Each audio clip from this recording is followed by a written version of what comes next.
stand by. Everybody stand by.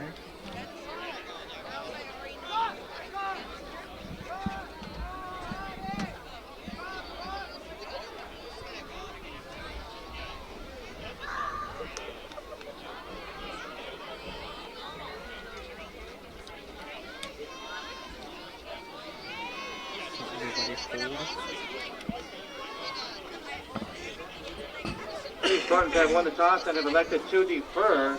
They will kick off the King. The following program is made possible in part by the Nancy Eccles and Homer Hayward Family Foundation, the Digital Media Foundation, Yellow Brick Road, and the Arts Council for Monterey County. A big thank you from MCAETtv.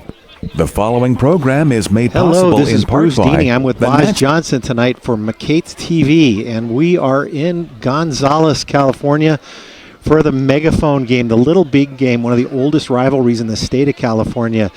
This pits Gonzales, the Spartans of Gonzales against the Mustangs of King City, and we are going to be in for a ground fest tonight with Coach Boz Johnson. Coach, what do you think? Well, I think you hit it on the head. It's going to be a test of wills. I think, obviously, Gonzales wants to run the ball with Flores, and, I think King City's going to keep it on the ground as well. Great. We're going to take a pause for the national anthem.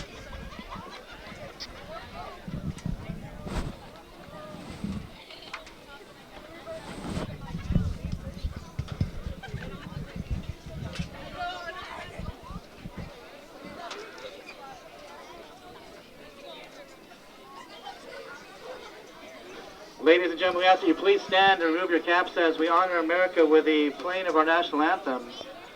Tonight playing the national anthem is the Gonzales High Spartans Marching Band.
And we are back, MCAETtv. I am Bruce Deeney with Boz Johnson on a beautiful night in King City. It is about low 70s right now, and I don't think there was a ripple in that flag as they were playing the national anthem.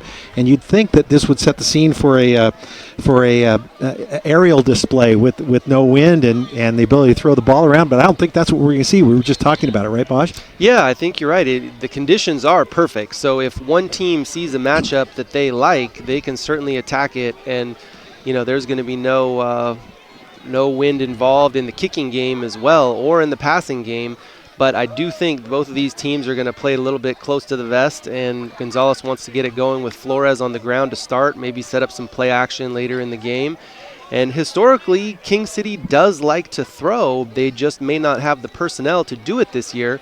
But who knows, Coach? We might see a matchup that they decide to take advantage of, and we might see something unexpected. But for the most part, I think the big boys down in the trenches are going to play a huge part in this game, and that's why I would think somebody to really watch for on the Gonzales side of the ball is number 52, Pablo Villaseñor. He's going to be mixing it up, and he's going to be controlling both sides of the ball, and if he can really have a great game here tonight, he's going to set his team up to win back the megaphone for the first time in 14 years. Absolutely. That's a great rivalry, and the megaphone was out on the 50-yard line earlier. King City, number 17, We are going to see the kick from Luis Briceño.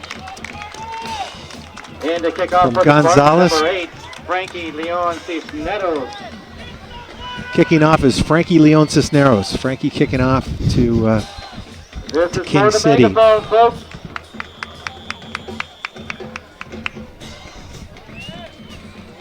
Yeah, and it's an electric atmosphere out here. Anytime you've got a rivalry game, it gets heated. These two teams know each other, and they don't like each other. Looks like that's Barcenos on that return, making it all the way up to about Number 10, Luis the Briceño on the return for King City. 36, 37-yard line. Number We'll see where the 15, spot Joel is on that. Valdez. And number 10, Jason Flores on the stop for Gonzales.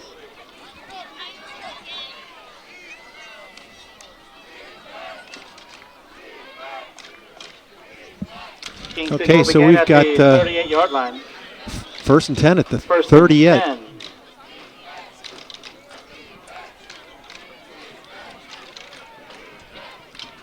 Got King City in the shotgun. Dylan Oliveros at quarterback sends player in motion, and the give there is to Alex Valdez, and he's just stopped in the backfield.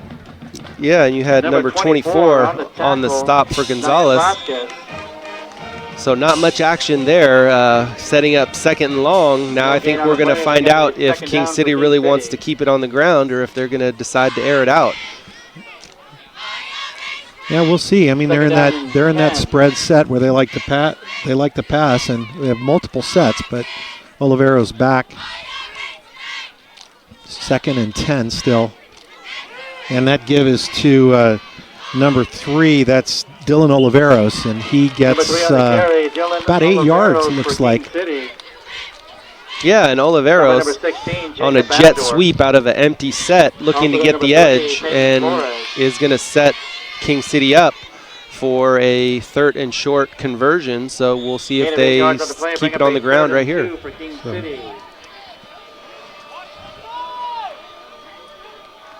Ball spotted at the 47-yard line. Alex Valdez in at quarterback.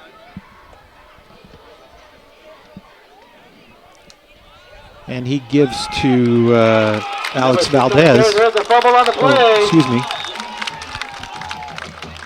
Recovered by Huge momentum turn for Gonzales here. Yeah. With the turnover, they can capitalize, and that's really only going to fuel this crowd. They've got the band going, and everybody seems to be excited for some early action in the game here.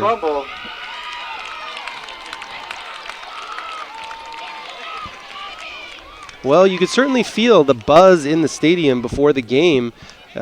Gonzales coming off a 6-0 undefeated season so far, and you could tell they had the energy of the crowd, and everybody was feeling that, hey, this could be their year, this could be their time.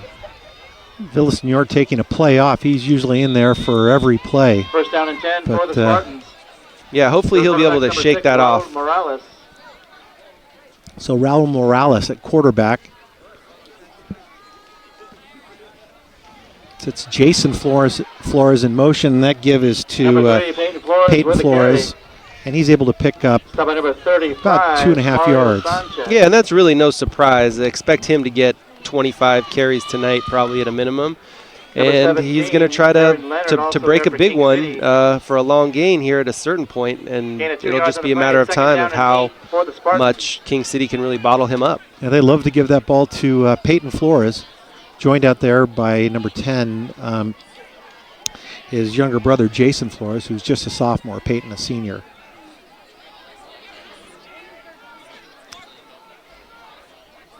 Second and about 7 here. And Morales looks out to his right, and he hits Peyton Flores, who, he's knocked out there, knocked out at about the 6-yard line. Yeah, and it looked like they were in a trip set to the boundary, and they motioned Flores out to the wide side of the field, and just a quick little flat route and a nice throw by the quarterback to give him room to run. Well, I guess if you can't hand the ball off to him, you just throw it to him. Just get the ball to Flores in the air, on the ground. Hand it to him, throw it to him. So that doesn't sound like a bad idea. Not with his track record so far. As you said, he has about 1,200 yards so far this season. So a little adjustment. Now we've got a little motion down there. That penalty marker is on the play. Yeah, it looked like a little too much movement going on pre-snap, maybe two players moving at the same time. They tried to do a triple shift. Okay. Usually you'll have one player go in motion and then get set, but there they had three players going in motion at separate times, so now it's going to put them in a little bit of a longer down and distance with 1st and 15 at about the 20-yard line. Looking out there to Emery on that last pass, but this is a set we'll see a lot. And it's a keeper, so Morales keeps the ball. And he's able to get Stop by number 10, Luis Briseño. Back up to about the line of scrimmage. Maybe a little bit more, Bosch? A couple yards? I think so. I think it sets him up for 2nd and about 8. It's a good chunk. 7 yards on running the quarterback gives you the numbers in the box, and he saw something he liked and had a pull of the ball to get a couple yards. We're at 9:20 in the first quarter, 2nd and 8. And it looked like everyone was moving on that. Yeah, King City was trying to do a defensive line shift and something with their linebackers. And then you had some motion by Gonzales, and I think King City didn't quite have the right shift on, so they called a timeout at the last minute. So if you could talk a little bit about what we've seen with King City this year. A little bit below expectations, or where are they right now? It's really hard to say. I think with the whole realignment of all the divisions, I think they're about in the spot they need to be competitive, and they're at the top of this division so far. So it's just a matter of if they can get the right personnel to fit what they want to do. But yeah, I think every year can be certainly different, and I think they probably have no expectations really. I mean, it's just a matter of let's find the right people in the right positions and try to build on some success that we can have. Good. Now this is an interesting set that we're seeing. Oh yeah, I love the funky stuff. This is so they've got to have 7 players on the line of scrimmage, which I'm assuming they do. The officials are down there counting. Yeah, you've got a center and then 3 on each side. And then you've got Morales in the backfield with Flores, and it looks like a quick look, corner route. Ooh. And he just looks like he just overthrows his quarterback number 6, Raul Morales' pass is incomplete. Frankie Cisneros over there in the corner. Yeah, no, I love giving the defense something different to look at. King City's been preparing all week for shotgun sets, under center sets, tight ends, and Gonzales throws out something extremely creative, and they are going to have to adjust. Yeah, so what would you call this? The double quads or the? Yeah, this is something. It's that read, and he's just scrambling right now. So Morales hurdles the player, which they're going to call back. It looks like a terrific athletic play, but that is not legal in high school. And I think there might have been a holding called in the backfield as well. This formation looks something very similar to what Steve Spurrier used to do when he was the coach of the Florida Gators many, many years ago. And it's just, again, to create numbers, give the defense something that they've never seen before. And as an offensive coach, you just try to look and see if you have a numbers advantage on either side of the field and, see if you can catch the defense unaware. So at 8:49 to go in the first quarter, we have 3rd and about 6.5 or 7 yards. Gonzales can still get a first down before they, if they're able to get it in the end zone. Looks like that's coming back. It was a personal foul, then a holding call. So a personal foul and a holding call against Gonzales, which takes them out of their rhythm. Bring up a 3rd down for the Spartans. 3rd down and 26. 3rd down and 26 here, and we've got a long way to go for a first down, and it kind of takes them out of field goal range. I was watching their kicker, Frankie Cisneros, at the beginning of the game, and he looked like he has quite a leg, and I think special teams could certainly play a huge role in this contest if the game is close, which I expect it to be. I think you very well may be right. So we've got,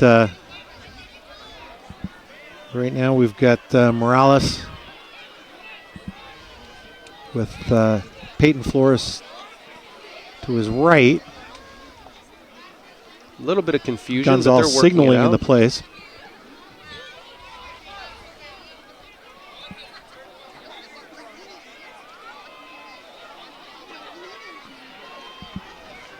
And Morales rolling to his right, and he finds Flores for a nice back, but they're still not able to get back to that original line of scrimmage. So it's going to be 4th and about 12, 13 yards here. Yeah, it'll be interesting to see if they decide to go for a field goal or if they're just going to go for it on 4th down here to get the first down. And Cisneros is coming in, so see what they might have planned here. Yeah, a little bit of a bumpy start here to the game, a little herky-jerky, a lot of penalties, a lot of motions. Nobody's really found any rhythm yet. So 4th and about 14, and Gonzales is going for it. And it looks like we've got a timeout by King City. So good time for us to take a break with 8:42 in the first quarter. And we'll be right back.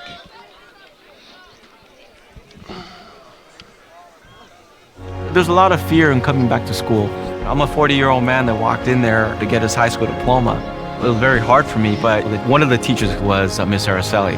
She gave me direction. Every single time I had a question, she'll put down whatever she's doing and she'll sit there with you until you get it. 50% of getting your high school diploma is walking through those doors. The other 50% is doing the work. Find free adult education classes near you at finishyourdiploma.org. So we are back at MCAETtv. We are at Gonzales versus King City. The little big game tonight. It is 4th and about 14. Gonzales going for it in their own territory here, and got Morales with a quick look out to their big guard, and what a terrific play. Wow, I love trickeration. So he was an eligible receiver as the tackle on the far side because the single receiver was off the line of scrimmage, thus making him eligible. So really a tackle screen, Coach. Miguel Arreola, number 56, and just a quick look out to him and creative play calling. I like what I see by Art Berlanga tonight. Oh yeah, he's putting it all on the table here. He's rolling the dice, breaking out the unusual formations and the trick plays early. He's got to get the momentum of this crowd going in the right direction so King City can take home this megaphone. Well, you know, or Gonzales, right? Yes, sir. Yeah. So it's they're pulling out all the stops. Gonzales tonight, a run-heavy team, doing a couple of trick plays and really making it exciting here with 8:33 in the first quarter.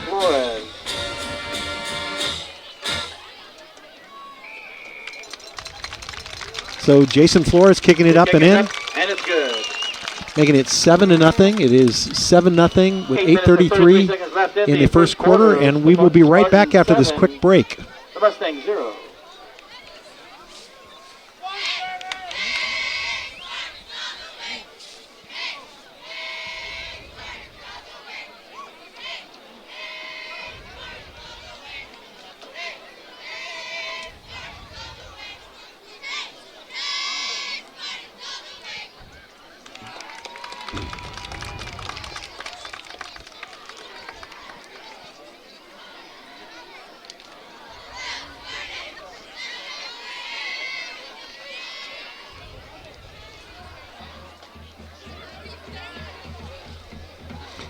And we are back in King City.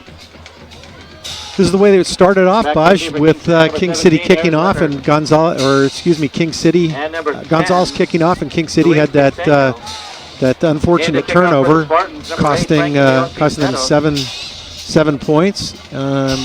Yeah, and a little penalty at the end of that touchdown for excessive celebration. So they're going to move this back a little bit. So the Spartans will kick off at the 25.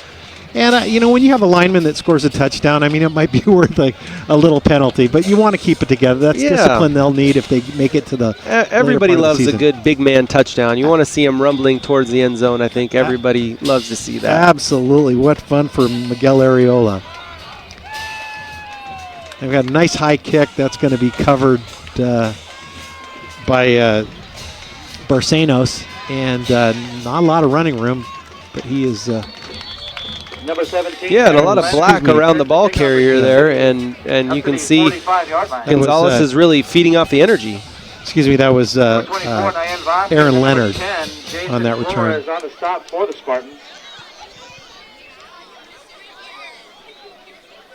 Well, one statistic is whoever wins the turnover battle has a huge advantage when it comes to the outcome of the game. Absolutely, and field position as well makes a big difference. And King City starting with good field position on the about the 47-yard line as they try to move the ball against this very hot Gonzales defense. That give is to number 6, Alex Valdez. And he's up pretty close to a first down. Let's see where they mark this ball. But yeah, well, it's hard to get any rhythm when you turn the ball over. True. But it seems like if they can get a couple first downs here, maybe take some of that momentum back for themselves. Second and about 3 on the gain of 8 yards on the play. Second down and 2 for 46. King City.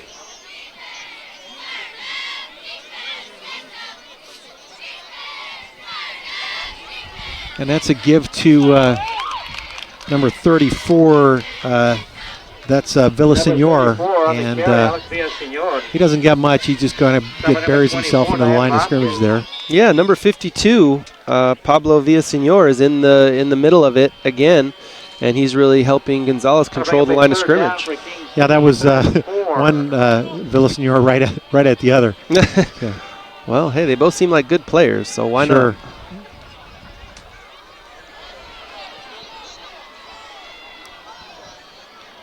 So we've got Jonah Mendez in at quarterback right now. Got Dylan Oliveros in motion. And yeah, and you wonder if they're making a quarterback switch here. Well, you know, they've both been in, so hard to get rhythm if you're... Yeah, well, you know, just judging from last week, King City didn't gain much traction offensively, so it looks like the King City coaching staff is looking for a little bit of a spark, and they're not afraid to try somebody different underneath center. Yes, both Mendez and Oliveros played last week. Neither was able to put much together on the in the air. But that big King City line, let's see what they can do here. Third and about 8. And that is broken up by Peyton Flores. And a penalty flag on the field. I think he got there just a split second early. It was a bang-bang play, and Gonzales is on the wrong side of it. But that's how it goes sometimes. Just tad bit early. The call against the Spartans. But he saw that route coming, and that's good scouting from Gonzales. You know, that's a classic King City play where they fake the jet sweep motion and try to hit a slant behind it when everybody comes up to play the run, and Flores was not fooled, and he was right there at the right time. He sure was, and we've got Peyton Flores playing on both sides of the field today. In the little big game down here in Gonzales on an absolutely beautiful night, 6:38 in the first quarter, and it is 1st and 10 after the penalty by Gonzales. First down and 10 for the Mustangs, ball at the Spartan 36-yard line. So Mendez back in at quarterback. Looks like same thing. Oliveros in motion there, and on that. Number 6 on the carry. There is a fumble on the play. Give it to Valdez. And the ball's on the ground, and another fumble by King City, and the crowd's going wild here. Diane Vasquez recovers the fumble for the Spartans. What a turn of events here. It doesn't seem like King City's valuing ball security that much early in the game, and it looks like Gonzales is really trying to take advantage of it. And they controlled much of the clock in this first quarter, and if they put another long drive together, they're really dominating the time of possession. That's a drive killer, and you get a little help with that penalty. Now we've got Morales under center, and he gives to Flores, who finds some running room. And he is ultimately brought down there by shaking and baking. By number 51. That looks like Gabriel Ortiz. Yeah, Flores with little room to run there. I thought he might be stopped in the backfield for no gain, but he has slithered his way through some tacklers for a really big gain. So Gonzales moving the ball 1st and 10 and at their at about the 47-yard line, and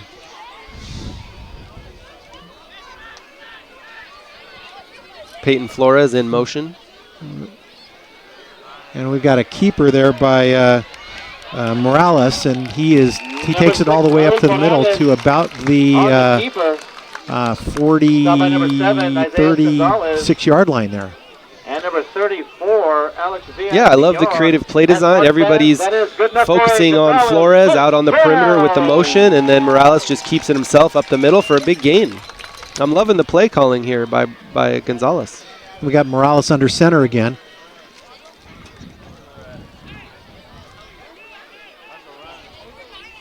Now he's back, and looks like he was trying to find Emery again on a quick out. Number 6, yeah, maybe setting up a little screen there. But again, King City defenders getting their hands up in the air, knocking the ball down. And Gonzales is liking to play fast, but why the shift there at the last minute, Bosch? Well, they're trying to do multiple shifts just to catch King City out of position. Anytime you are overloaded to one side, the defense has to adjust. And then when you overload it to the other side, then they have to adjust again. So they're just trying to catch King City in a mistake. So we've got Jason Flores in motion, a quick pass out to Emery, and Emery looks like he might have gotten enough for a first down. Oh, yeah. No, that was just motion away from him, and everybody came with the motion, and he just ran a simple hitch out there to the far side, and it was pitch and catch with Morales, and he broke a tackle for a first down. Really great play. So 1st and 10 with 5:16 to go in the first quarter. And we're seeing a little bit in the air tonight from Gonzales that we might not have expected. That fake to Cisneros. And it looks like he swings that. What a great catch by Flores. And he's hit hard and loses the ball. But it looked like he caught that ball and made a great move. Yeah, what a spectacular catch by Flores, but then took a big shot and ended up coughing it up at the end. I hope Flores is okay. Yeah, he took a hit there at the end. If we have a chance to see that again, we'd love to see that. But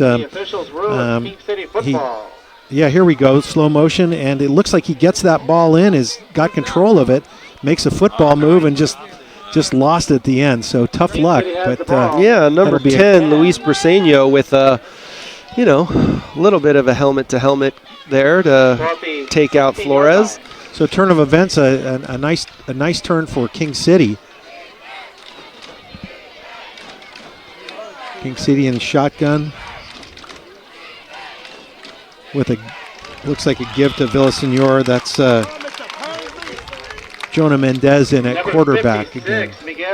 Yeah, it looks like Mendez is getting a couple more snaps here than Oliveros, and maybe they're finding something. On the stop for the Spartans. Excuse me, that was a give to Alex Valdez. So it was given to number 6, Valdez. So Valdez got a little more touches here tonight, as he is alone in the backfield with Mendez, and they're using Oliveros more as a wideout tonight. So Mendez trying to find some room, and he was looking for Luis Briseño over there, who was open, but yeah, number 16, Jacob Amador on the coverage for Gonzales, and that was a deep out off the rollout action, and he was in the right place, the right time. He's just got to come down with that interception. That could have been a huge turn of events. So it brings up 3rd and long, 3rd and about 12 here. Offensive coordinator's nightmare, deep in their own territory. So even if they do wind up punting, they'll be giving up some field position back to Gonzales. Ball at the 15-yard line. So we've got Mendez in at quarterback with Valdez in the backfield, and it looks like a quick out to Oliveros. Oliveros trying to find some running room, but looks like he's forced out there right around the 20-yard line or so. Yeah, it seemed like when Oliveros was the quarterback, they were trying to run him a lot, get the ball in his hand, see if he could make something happen. Now it looks like they're trying to pass the ball to him because he does seem like an explosive athlete. Sure, and when you have that athlete, well as an offensive coordinator that you're trying to get the ball in that explosive player's hands. Yeah, and sometimes you just got to move the puzzle pieces around and find something that works. So kudos to King City for trying something a little different. So we've got Flores back deep to field this with 4:03 in the first quarter. Kind of a low kick, and he's going to try to return that, and not much there. So King City will start this drive at their own 45. Yeah, and I think Flores just picking up the ball there on that first bounce. Maybe he saved 10 to 15 yards of field position. And it seems like that's what Gonzales has been able to do, is control the clock and the field position. They only have 7 points, but it's still early. Impressive what Coach Art Berlanga has been able to do here in this just his second year with about 28, 29 players suited up tonight. Fielding a very competitive team. 6-0 Gonzales is so far this year with looks like a little bit more of a two-back set here, and that give is to Flores, and there's not much. He gets back to about the line of scrimmage. Yeah, Berlanga has an offensive background as far as I know when he was at Hartnell College, so he certainly knows what he's doing, and I love how he's moving his players around within the offensive formations to create matchups and opportunities for big plays. Second down and 11 for Gonzales. So we've got, looks like Lopez and Flores in the backfield with Raul Morales. We've got Flores in motion, and not much running room there. It looks like we'll get Gonzales will get about 3 or 4 yards. Yeah. Third and about 8 or so. Yeah, no, it looks like Morales is a big quarterback, and I think using him in the run game is smart, just to mix it up so they can't key on, so the King City defense can't key on Flores all the time. Third and about 8.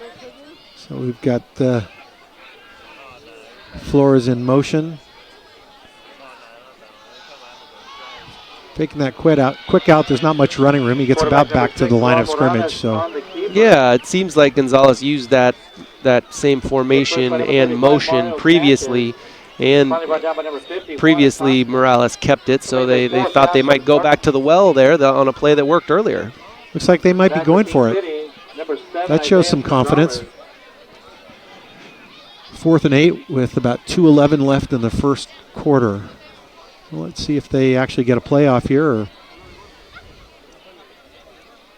looks like a little pooch punt at this point. Yeah, we used to call it the quick kick. Yeah. So it's going to bounce around in no man's land. Looks like it'll get fielded by the punt by number 6, Raul Morales, is down. Gonzales at about the 20-yard line, about 18, 20-yard line. Yeah, and way to flip field position back again for Gonzales. They tried to get something going, and a quick 3 and out, so the ball goes back to King City. But again, they're pinned back in their own territory.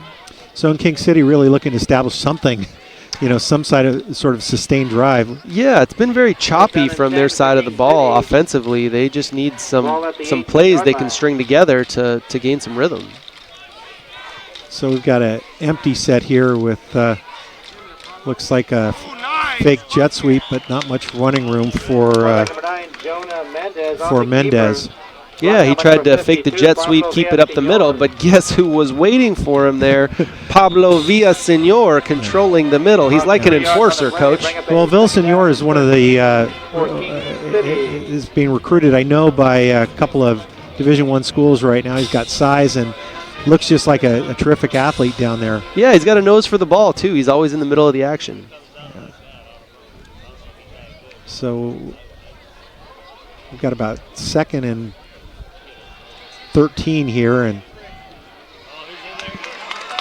Mendez trying to find somebody, but can't find anybody. He takes a sack, and he's going to lose Number 52, Pablo Villaseñor. And guess who's in the middle of the yards? Guess who's in the middle of the action again? Well, you know, maybe you just don't roll to his side. I think somebody's got to block that guy. They might have to put 2 guys on him. Yeah, well, with the size of him, if we can get a picture of number 52, he is about a whole head and shoulders taller than anyone on the King City offensive line. So Mendez in the backfield, and he's looking to throw. And not much room, but he's able to find something up here on the near side and knocked out of there. Looks like at the very end, number 8 from Gonzales, Frankie Cisneros, got a head in there or shoulder at the last minute. That probably didn't belong in there. He was 1 step out of bounds. So just a little bit of a late hit, so that'll probably add 15 yards. And, you know, that would have put him in maybe 4th down and 5, where now that could be, moving the chains here. King City does pick up a 1st down. So Gonzales at 6-0 is in this in the Santa Lucia division, and it looks like it is theirs to. A title could be theirs this year at 6-0. See how they're able to do during the remaining of this game, but certainly stopping a relatively powerful King City squad, and this is a give to number 3, Dylan Oliveros. Yeah, who's able to get outside and get a King City 1st down. So, well, it is interesting you bring it up because these 2 teams, even though it's a rivalry game, they're not in the same division. It's actually King City is in 1 division up from Gonzales, so they play the game every year because it's the rivalry game, but they're no longer in the same division. True, and from the looks of the Gonzales crowd here tonight, certainly, and a pretty good King City squad, very well attended, and they've been playing for a long time, this rivalry. So we've got Oliveros again in motion, and he slips and number 3, Dylan Oliveros. Yeah, I maybe loses a couple of yards on that. Yeah, I like to call that the turf monster. The turf monster got him. Yeah, well, and so that's going to be it for the first quarter. And we will take a short break and be right back. The King City Mustangs 0.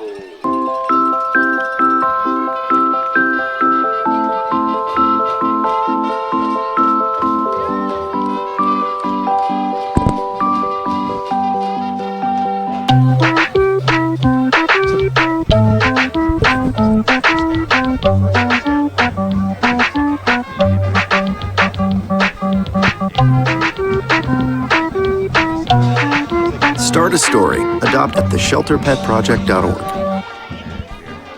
And we are back at the start of the second quarter tonight at the Big Little Game in King City. The score, Gonzales, or the Big Little Game, in Gonzales. It is Gonzales 7 and King City 0 as we start the second quarter. And King City just made their second 1st down of the game. Yeah, and then they tried to go for jet sweep on their subsequent 1st down, and Oliveros kind of tripped up on the turf monster, and now it's 2nd and long. 2nd and long as we start the second quarter. Got Mendez, and that's just a straight give to Valdez, and Valdez is able to pick up a 1st down. Yeah, and King City's right guard had a really good kick-out block on the defensive end for Gonzales, and it allowed him the running back to really burst through the line and get some much-needed yards. And Valdez doing a great job getting more carries than he's gotten in previous games, and doing a great job holding down that running back position by himself tonight. Yeah, well, if he gets blocks from his O-line like that, why not? 1st and 10, 11:22. And the give again to Valdez, who finds some running room and gets Number 6, Alex Valdez on the carry. pretty close to first down territory. They're going to spot it back. He's probably got about a yard or two to go. Yeah, and if that last play worked, let's try the same one, go in the other direction. And again, left guard kicking out the defensive end for Gonzales, and a very similar result. And that's Trey Salcido, that number 75, that big left tackle. He's about 6'5" for King City.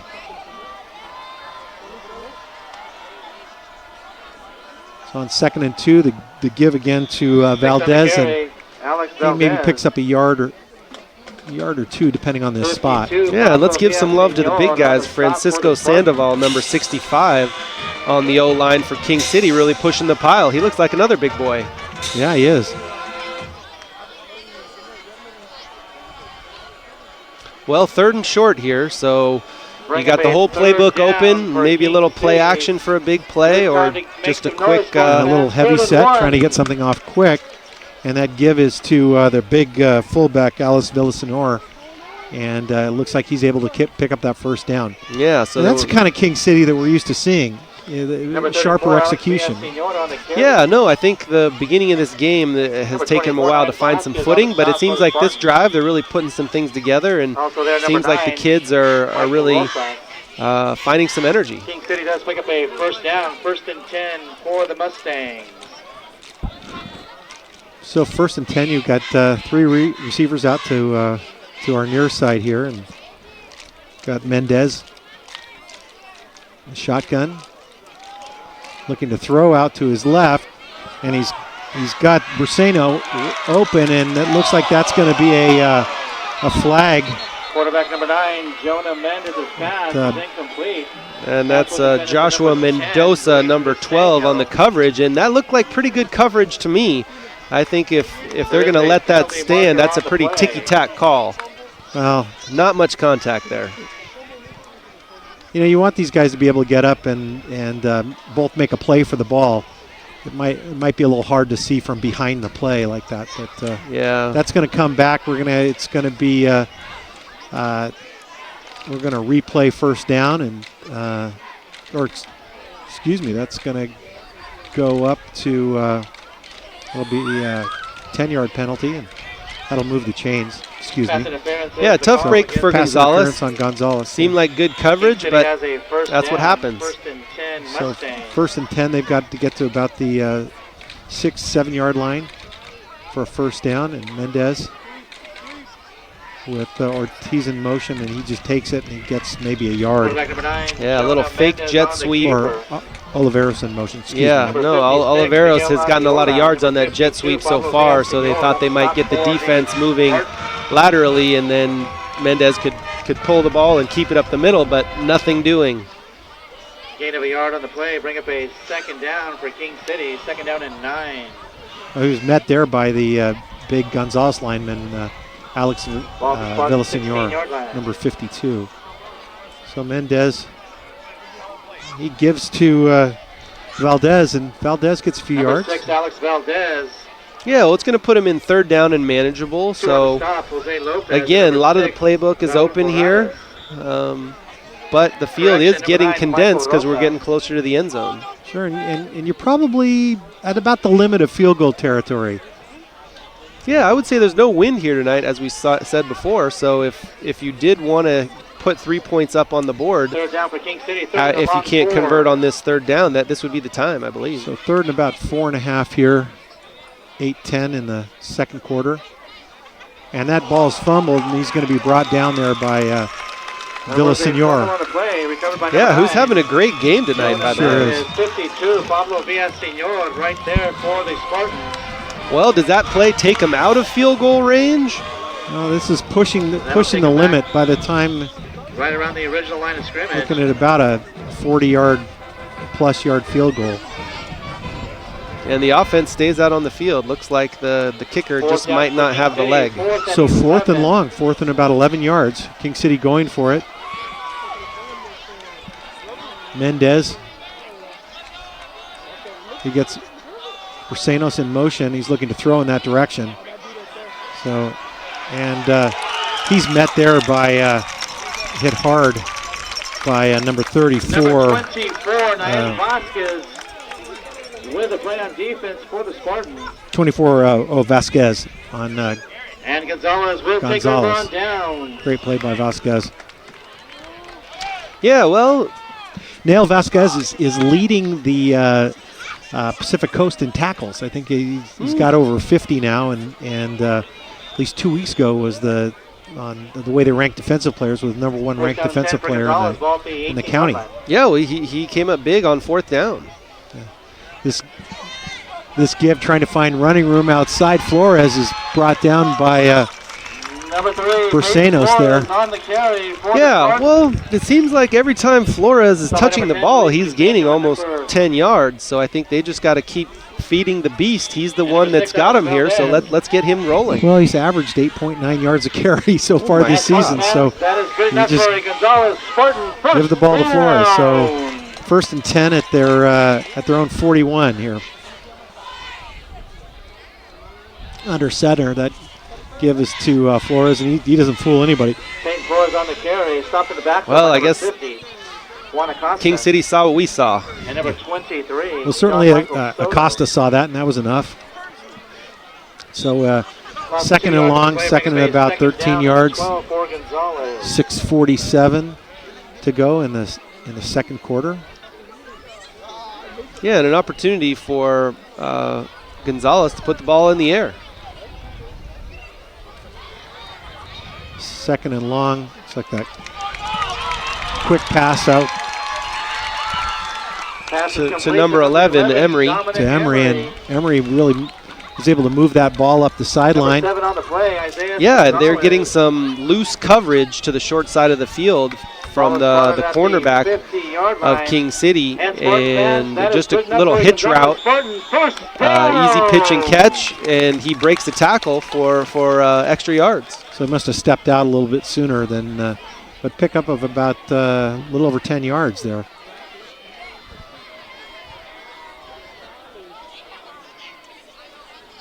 Kind of a little motion to the near side, and looking to go back over the. Deep pass from quarterback number 6, Morales, is incomplete. And that's out to number 1, Moraga. Back defending for King City, number 13, Devin Morales. Yeah, a little action away, and then a quick slant to Morga, but a little off target down for Gonzales. For Morales. Ball right at the 50-yard line. So 2nd and long, 2nd and 10. Yeah, here you're just looking to pick up 5 or 6 yards and get you into good territory to convert on 3rd. So that's a give to a little read to Flores, who's able to take it up the sideline. Number 3, Peyton Flores met on the hard carry, there by number Flores. 3, Dylan Oliveros. Stop by number 10, Luis Briseño, and number 3, Dylan Oliveros. Well, Flores is an electric player. And Spartan fans, that is good you see the stats of 1,000 yards and all the touchdowns, but sometimes you just don't know until you see him in person, and I would say he's certainly lived up to the hype. Sure. Moving the ball. And so he's deep back right now, 1st and 10. And looks like the fake to Flores, and he just overthrows Frankie Cisneros. Yeah, that was set up beautifully. Cisneros was wide open, but as a right-handed quarterback, when you're rolling to your left, it's hard to get your body around to really make an accurate throw.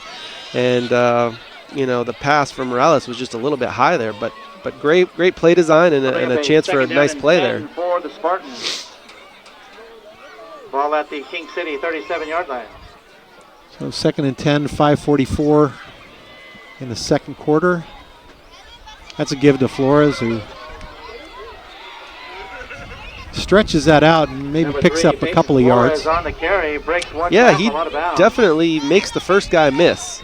Very rarely does the first guy that gets to him take him down. He's got a slithering running style that's very slippery almost. Not big, but powerful. He's just got he's elusive is the right word for it. So we got Coach Art Berlanga signaling in the plays. 3rd down and 7 for the Spartans. Third and about 7, 5:39.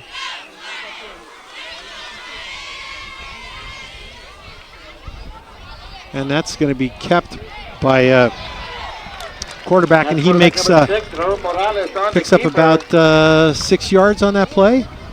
Yeah, again, everybody keying on Flores, and he just keeps it himself right up the middle, and he's a big body as well, and it's hard to take him down. Little read, and he just decided to hold on to it at the last second. And Spartan fans, that is good enough for Gonzales. First down! Got to keep the chains moving, and that certainly did the trick.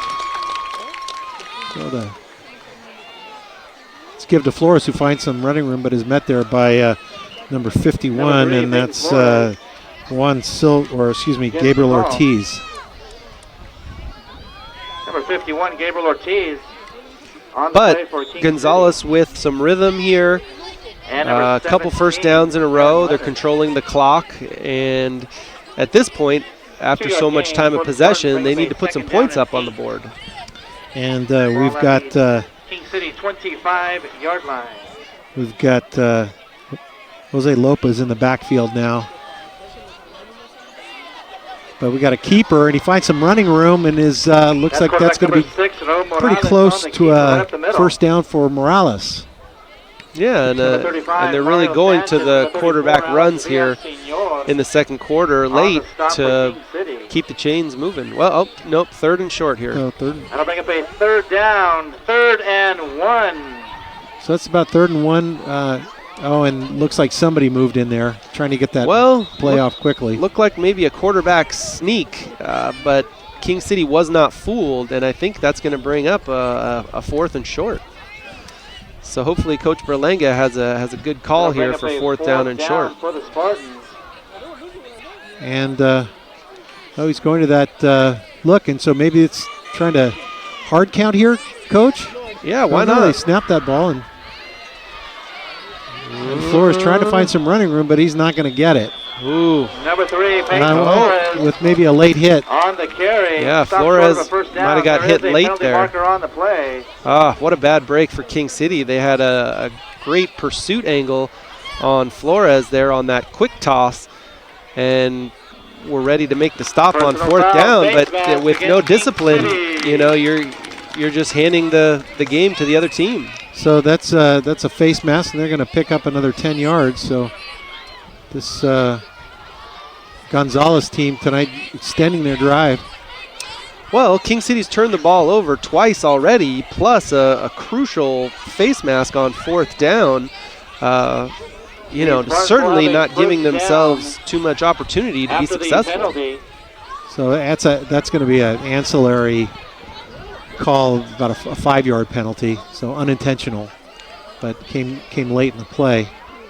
And so that give is to Flores, who dances around and finds some running room and is still on his feet at about the 5-yard line with his trying to find more running room. It took about 3 or 4 players to bring him down. Yeah, well, again, he's just elusive in the hole. You think you've got him, and then he just slips out of 2 or 3 tackles, and he's got 10 yards. So 17 touchdowns for Flores so far this year, and I think he can smell that goal line. Oh, yeah. I mean, there's no surprise here. I mean, I can see it pretty easily why he's a 1,000-yard rusher 6 games into the season. So 2nd and about 2, and it looks like we might have a timeout by King City. Or they're going to trying to get the clock moving is what they're doing. So 2nd and about 2 with 3:33 in the second quarter. Gonzales shifting.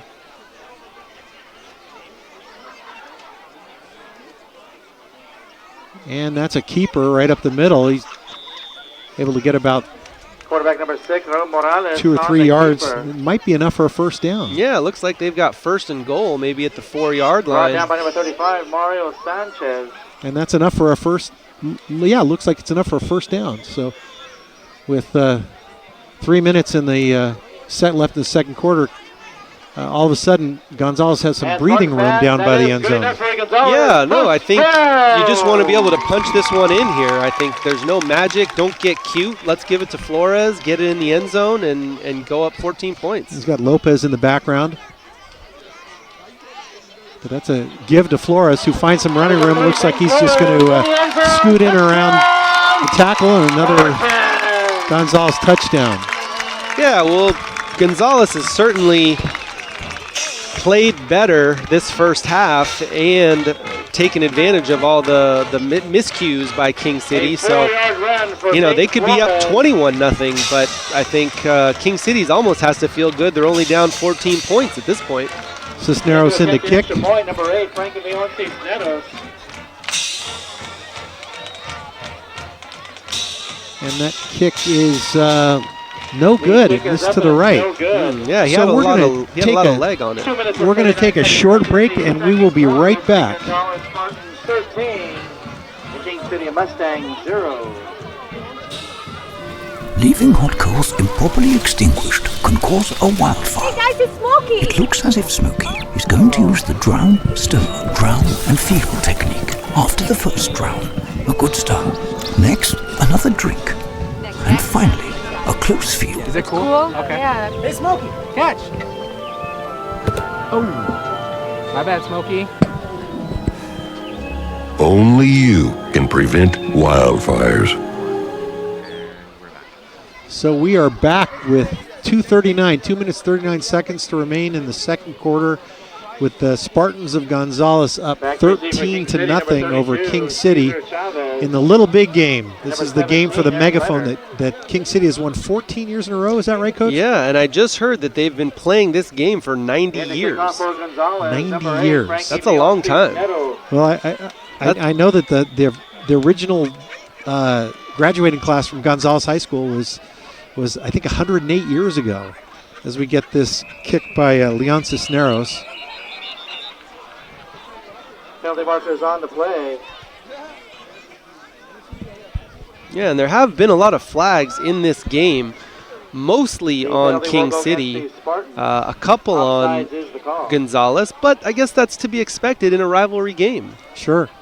Well, and that you look at that one pass interference call down in the end zone, and you know, had that gone through, it'd be a different story altogether too, right? Oh yeah, no, one play here or there can certainly change the momentum and the outcome of the game. But with this penalty here, it looks like King City could end up with some good field position to maybe do a 2-minute drill at the end of the first half. So Gonzales kicking off on their own 30, or they're going to move this again. To be perfectly honest, I'm not exactly sure. So it looks at their 35, and we've got Aaron Leonard, and it looks like and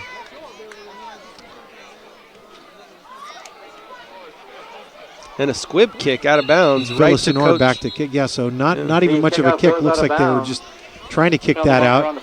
Yeah, kicked it straight to Coach Berlanga right there. He fielded it pretty well. Yeah, it must have been the orange shirt. He thought it was the target. Well, you know, you want to be seen on the sideline by your players, and because he's signaling them in the plays, he wants to make sure that his players see him, and they do. They do. Well, the kicker saw him on that one, that's for sure. But good field position for King City. Sure, it's a good starting place. They'll start at their own 45 with 2 minutes 37 seconds left to go in the first half. See if King City can put together a little drive here. First and 10. Yeah, Jonah Mendez might have to make something happen, putting the ball in the air, and it looks like an empty formation. Sure. Mendez by himself back there. And he's looking to throw, but that's a quick flag, so that might be some sort of a motion against penalty markers on the play. King City. Maybe 2 men in motion on that one. So he had Dylan Oliveros in motion, and the sideline judge just did not see what he see anything he liked on that play. So yeah, that puts you in a hole in 1st and 15. Yeah, after good field position too. So. Well, you've got a new quarterback with Mendez. This is his first game really getting a lot of action, so he's working the kinks out.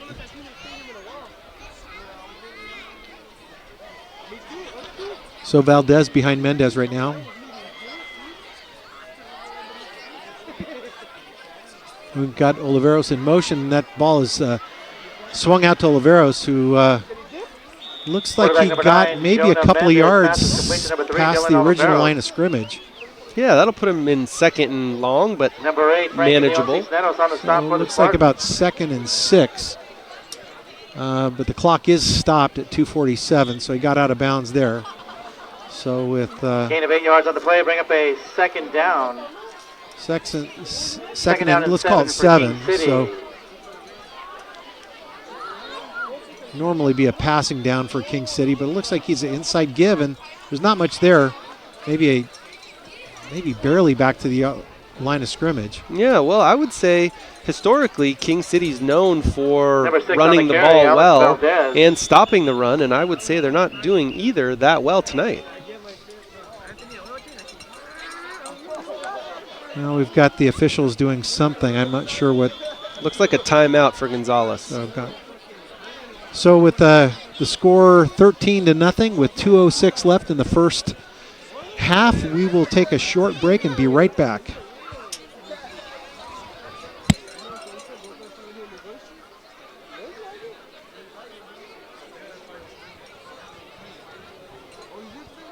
There's a timeout on the field, timeout Gonzales.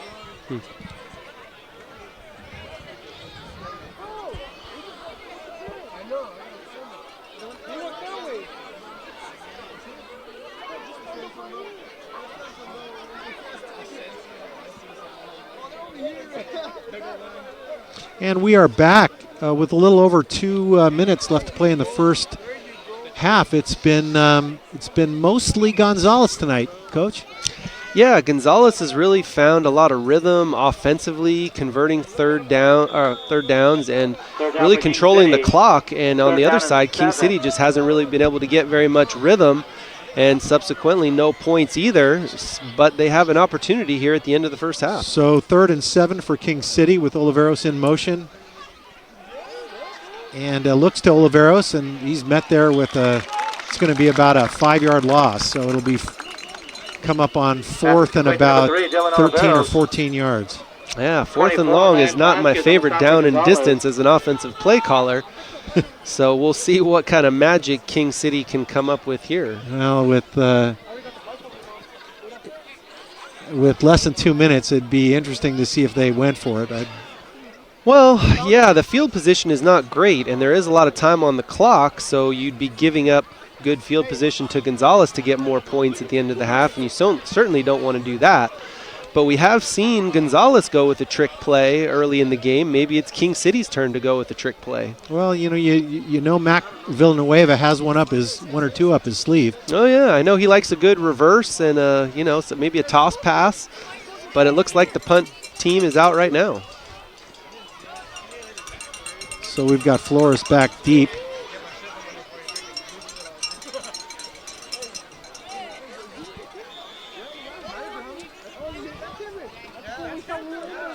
We'll bring up a 4th down for King City, 4th and 13.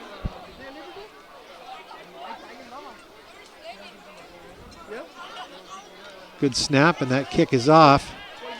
And that's just going to bounce around for it. Looks like it hit that very 10. Fortunate for King City. It hit number 10, Jason Flores, and that was a live ball, so he falls on it. Yeah, great awareness by Flores there. He knew the ball hit him, and so he just jumped right on it. That's a really heads-up play by Flores. Yeah, because he doesn't know where the ball is. He's just running downfield, right? Yeah, no, it was a short kick, and he had his back turned, and so it kind of hit him inadvertently. But what a heads-up play by him to keep possession of the ball. So Gonzales is doing the little things right. We've got a King City player down on the field. And so we're going to take a short break, and we will be right back to finish up this first half of football at Gonzales High School with Gonzales up 13-0, 1:45 in the first half. Hey guys, how are you today? Good. I'm here to talk about how with technology you can make amazing worlds. Come with me. My team and I bring the Halo world to life. Is that you? That is me. I wasn't a math genius, and I knew nothing about coding. But you guys do. You guys have the power to change things. I want your job. I want you to have my job. So we are back live at the Little Big game in Gonzales, California, with Gonzales up 13-0 over King City High School. This is a rivalry that Coach, you said, has been going on 90-some years. Hey, they've been playing football a long time around here. Well, Gonzales sure has a proud tradition of football. And man, they were the team to beat. If you could beat them, get it close to them in the late 60s and early 70s. Oh yeah, even in the 80s, both these teams had great runs. They used to be such bigger districts in King City and Gonzales, but then Greenfield High School came in and kind of took some players from King City, and then eventually Soledad High School came to be, and they started taking players from Gonzales. So it diluted the geographical area here substantially, and I think Gonzales has kind of felt the effects of that for a long time. But you're right, Gonzales is a proud football tradition that seems like they're getting back on the right track.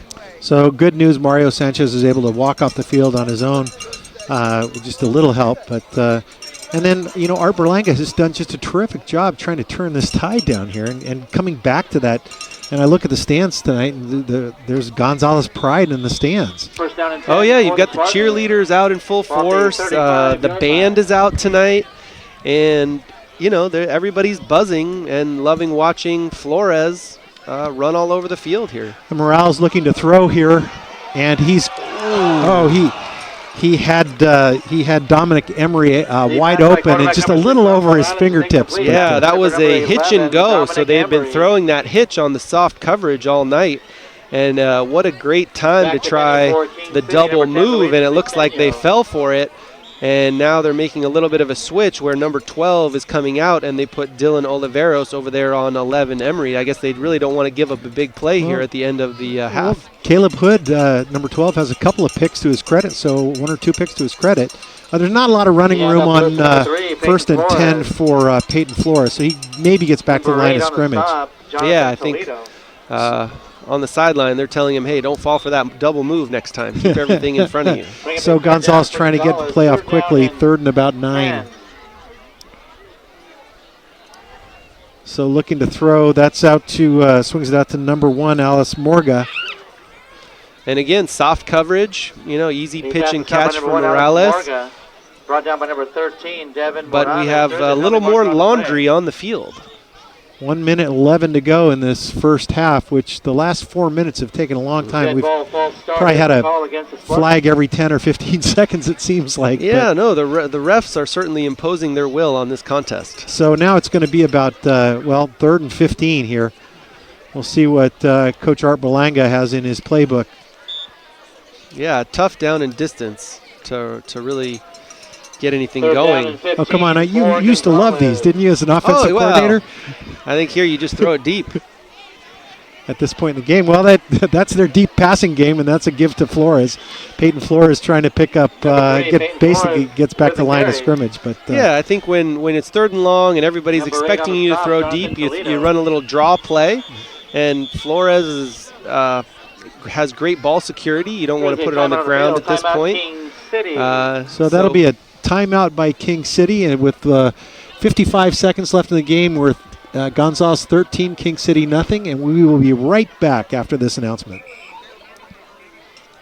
Attention football This program on MCAETtv is brought to you in part by the good folks from Technology and Operations at the Monterey County Office of Education, with leadership, support, and service to prepare all students for success. Bruce Deeney here tonight at the Little Big game with Coach Boz Johnson on your color analysis of the game. This some 90th meeting between Gonzales and King City for the treasured megaphone, which King City has kept at in a probably very safe place for the last 14 years. Yeah, now it's just in the back of the end zone here. All by itself. Looks very lonely over there. I think King City has their eyes on it. But Gonzales will have something to say before it's all said and done. So 4th and about 15 here. And again, it looks a little quick kick. That's a nice punt. A lot of hang time, and it looks like Isaiah Gonzales wisely steps away from that ball. Yeah, and a great bounce. By number 10, Jason Flores. And hopefully we'll get a knee here by King City. We can just get out of this first half. And I think King City, for as poorly as they've played, really shouldn't feel that bad. They are still in it. They are in this game. Gonzales is 6-0 and has played some great football. And if it weren't for a couple of mistakes along the way, King City would be right in this game. Yeah, no, I think for what they've done offensively, which is not much, they have to be feeling good. They're only down 13 points. How would you like to have an offensive tackle like Trey Salcido? 6'5", about 260. Oh, my God. So we've got Jonah Mendez in shotgun. Looks like a little empty set. Oliveros in motion. That's a low snap, so he's got to try to figure out what to do with this. And got some running room up the middle. He just takes off. Gets to about the 40-yard line and met there by Cisneros. Brought down by number 8, Frankie Leon Cisneros. Leon Cisneros might be the best tackler I've seen for a kicker. Oh, yeah, he's a good athlete. No, I think, when you've got a smaller type of roster like Gonzales, you got to have guys that can do it all. Play offense, defense, make tackles, catch passes, So let's see what Mendez can do here. He's looking downfield, and he had Bersenos wide open, and Bersenos just can't handle that ball. Looked a little low, on the low side. A little low and a little bit behind him. Would have been a terrific catch by Bersenos. So it's going to be 2nd and 10, 32 seconds left in the first half, and King City trying to do something here. Yeah, Gonzales brought a little pressure there, which made Mendez hurry the throw, which was the reason why it was a little low and behind the receiver. Second down, Mendez is looking to throw the ball. He's got a receiver, and there's a little bumping down there, but it looks like he had, so he had Dylan Oliveros open down there, and that's going to be some kind of flag. I'd be hard-pressed to figure out who that's going to be on. Yeah, well, that was number 18, Michael Doobie, on the coverage, and he was trying to get his head around, and I thought he actually did an excellent job. And it seems to me another ticky-tack call by the refs here. I mean, they got to let these kids play at a certain point. Well, it's hard to tell. Maybe they might just be putting that back in their pocket. Well, that's going to be pass interference against King City. So it looked like maybe Oliveros got a hip into the defender, but that's what they're calling. So yeah, it's a bad interesting call with 25 seconds left in the first half. It's been mostly Gonzales, but King City moving the ball. So trying to get something going here where some teams might have just taken a knee. You've got Jonah Mendez with Alex Valdez in the backfield. Some vocal opposition by the Gonzales fans, and a little screen pass out to Valdez, and Valdez dances around a little bit and is close to a first down. So he might be a little bit short.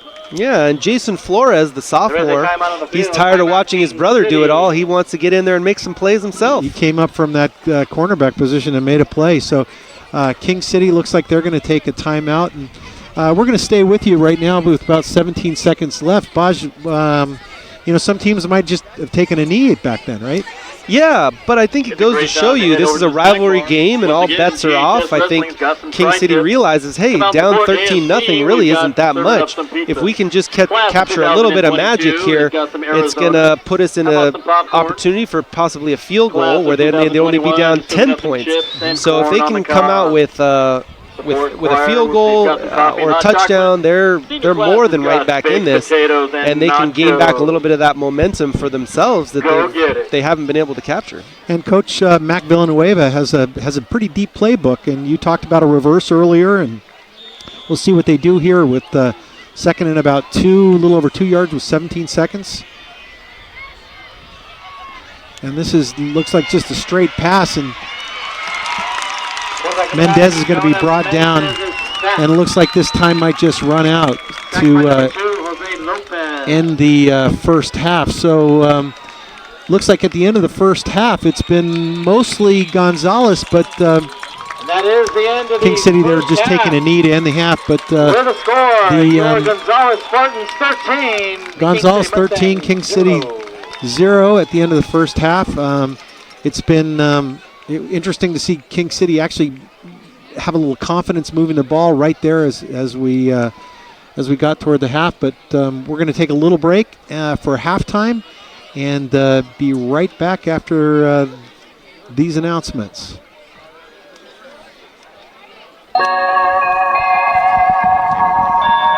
Okay. So that means our mics are off, right?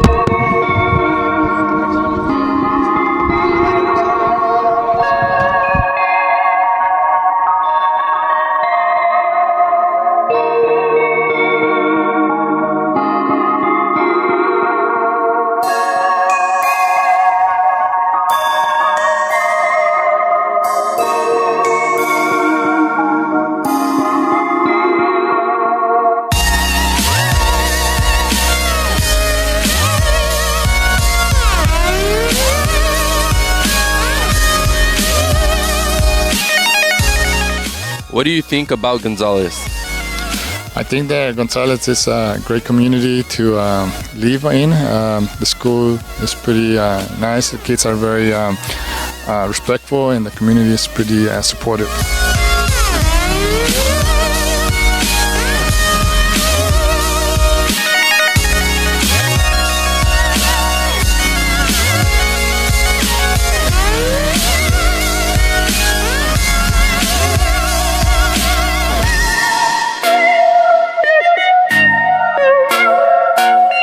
What do you think about Gonzales?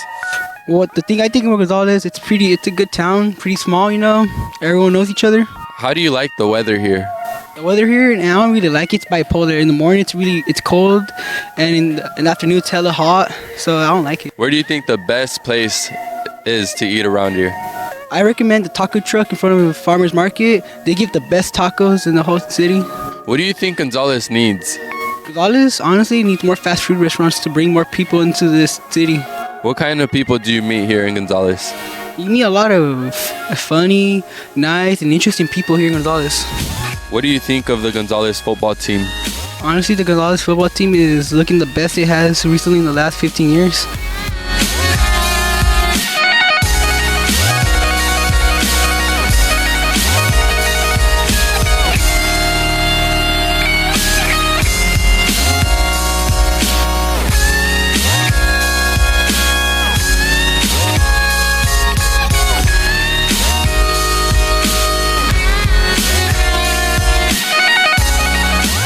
What do you think about Gonzales? What I think Gonzales is a very small town the community is very good because we all know each other, and the school is also a good part because of everybody gets along with each other. There's not that much problems, and I think that's what's good about Gonzales. How do you think the weather is here?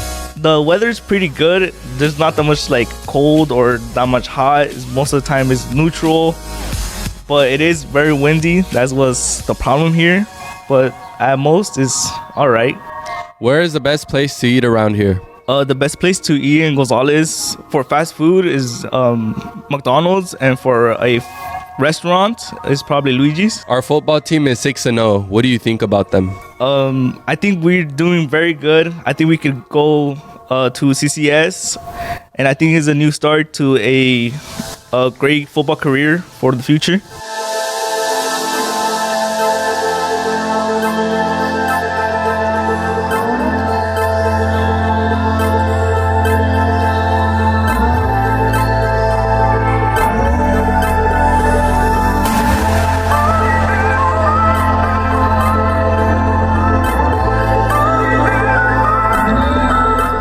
What do you think about Gonzales? I think Gonzales is a very small town, which is cool because we all get along and know each other. How is the weather here? It has its windy moments, but I like it, you know.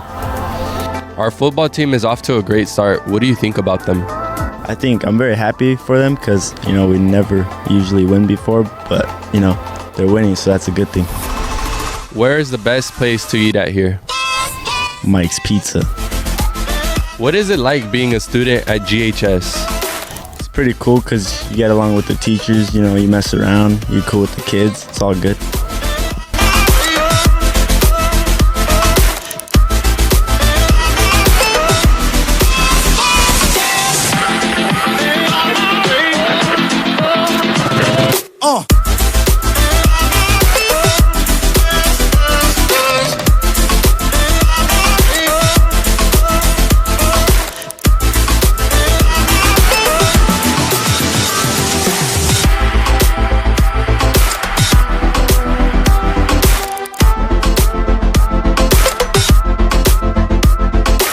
What do you think about Gonzales?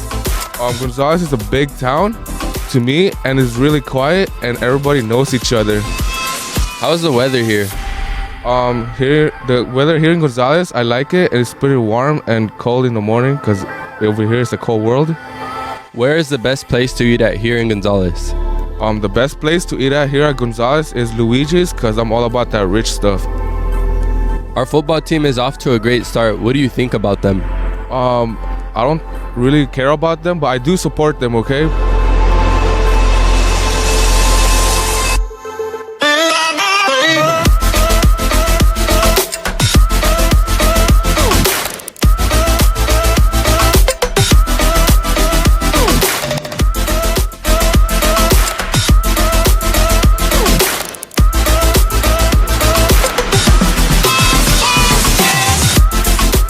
What do you think about Gonzales? I love it. It's a great community. It's caring. It's like a big family. How's the weather here? It's pretty windy, usually pretty cold, but sometimes we get our hot days. Where is the best place to eat at here in Gonzales? In my opinion, it's Luigi's, the Italian restaurant on Alta Street. What is it like being a student here at GHS? It's challenging, but it's also fun. You know, you enjoy your time with friends, but you also work on your studies. How do you think the community is around here? It's caring, kind, everyone knows each other, so you'll say hi to anyone on any street. Our football team is off to a great start. What do you think about them? The best team we've had in over 20 years or so. I think they can go undefeated and maybe even go deep in the playoffs.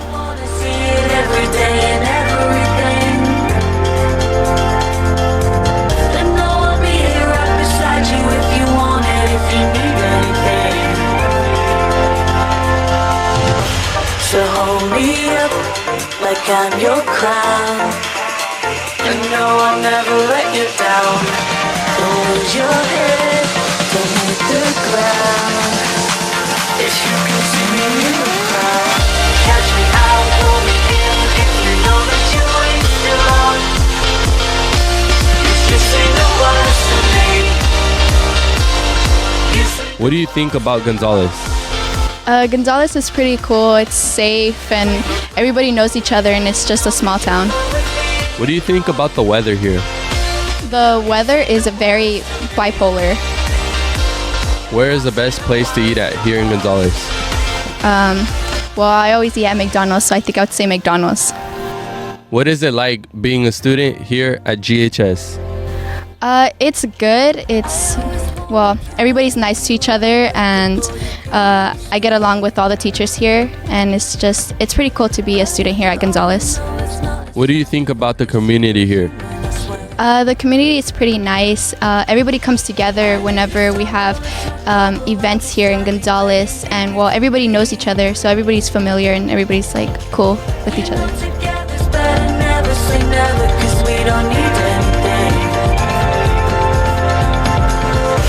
So hold me up like I'm your crown.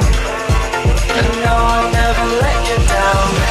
Hold your head, don't hit the ground. If you can see me in the crowd, catch me out, pull me in. If you know that you ain't still on, you say the words to me. What do you think about Gonzales? I think Gonzales is a nice community. How's the weather here? The weather changes and it's bipolar. Where is the best place to eat at here in Gonzales? The best place to eat here is probably McDonald's. What is it like being a student here at GHS?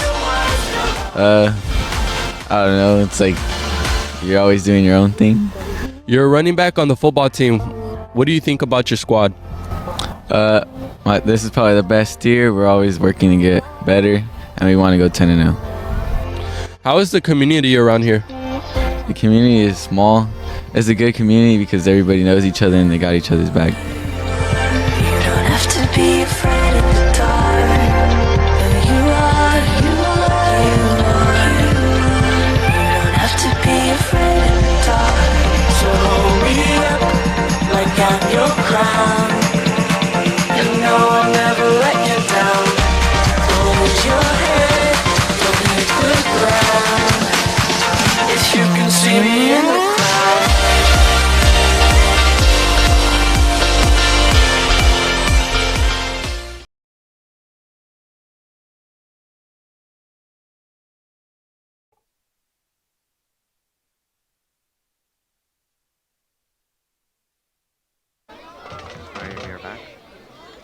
And we are back at the Little Big Game. And Coach, it is a crowd for the ages here tonight at Gonzales, and a very vocal crowd. There were a couple of calls right at the end, that one pass interference, and you to think that, I'm just estimating, but we have at least I want to say a couple thousand people in the stands here tonight. It's this would rival the pit on a big night.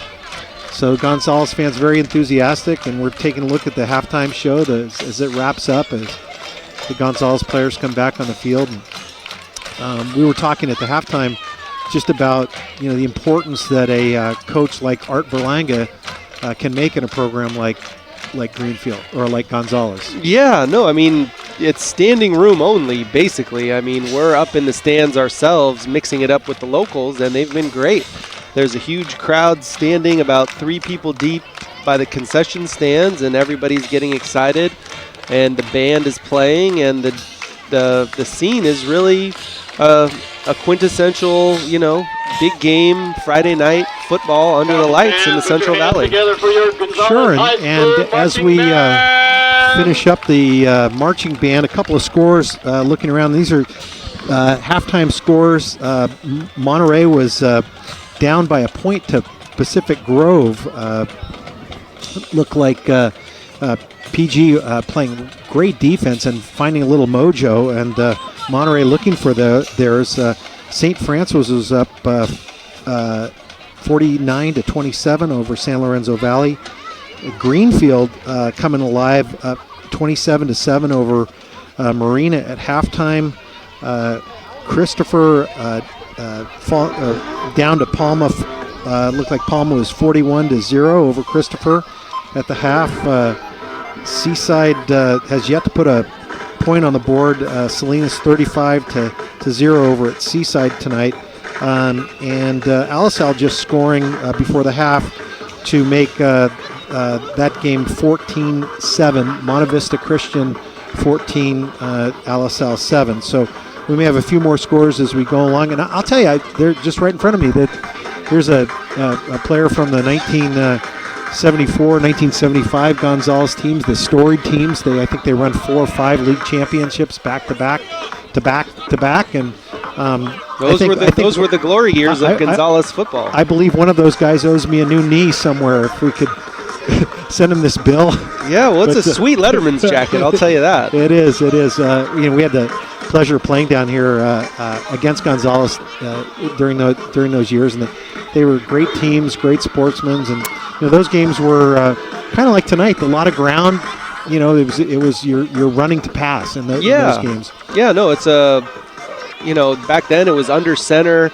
Give it to the running back or the fullback. 3 yards in a cloud of dust, and Gonzales is actually kind of going back to those roots a little bit with Flores, and they are under center quite a bit, but they'll also spread you out to run, so they'll get in the shotgun and hand it off to Flores or Morales will keep it himself, to create a little misdirection, and they seem to be firing on all cylinders tonight. Sure, and they went to that interesting formation with that like kind of a double quad bunch.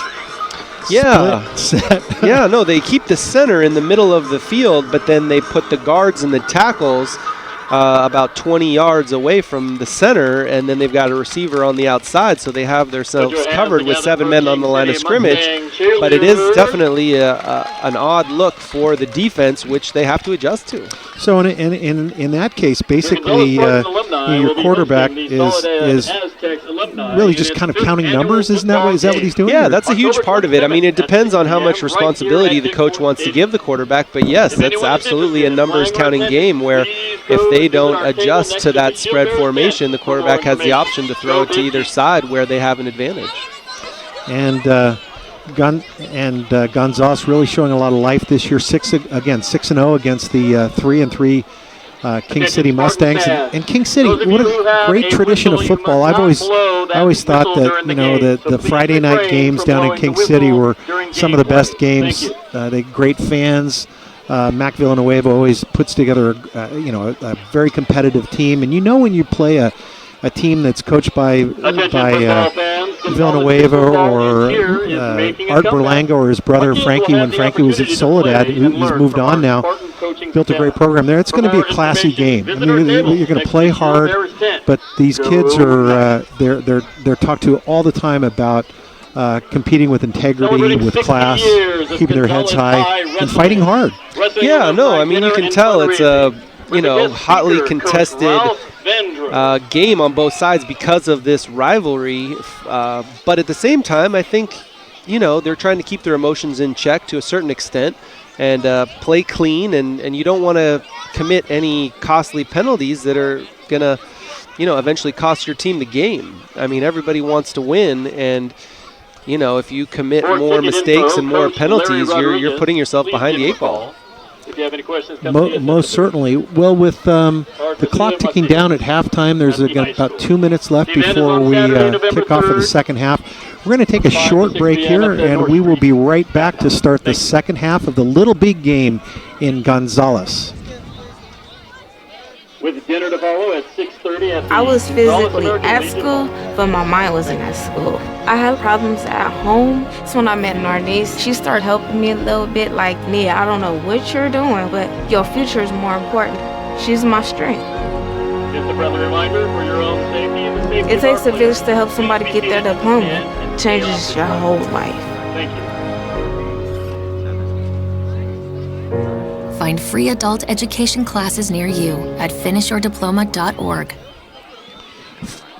For MCAETtv, I am Bruce Deeney with Coach Boz Johnson, and we have the pleasure of calling the Little Big Game for you tonight, the 90th meeting of these two schools. And for MCAETtv, the Media Center for Art, Entertainment, and Technology that is run under the auspices of the Monterey County Office of Education and the leadership of Hamish Tyler. And so we're happy to be here tonight in King City on a beautiful evening. It's a rare night in the Central Valley when you can be out in shirt sleeves and enjoying a beautiful weather, no wind. And we are seeing a great performance tonight by this Gonzales Spartan team. 28 strong here on the sideline tonight, and we've seen players in multiple positions, and Coach Berlanga really moving people around tonight, Paz.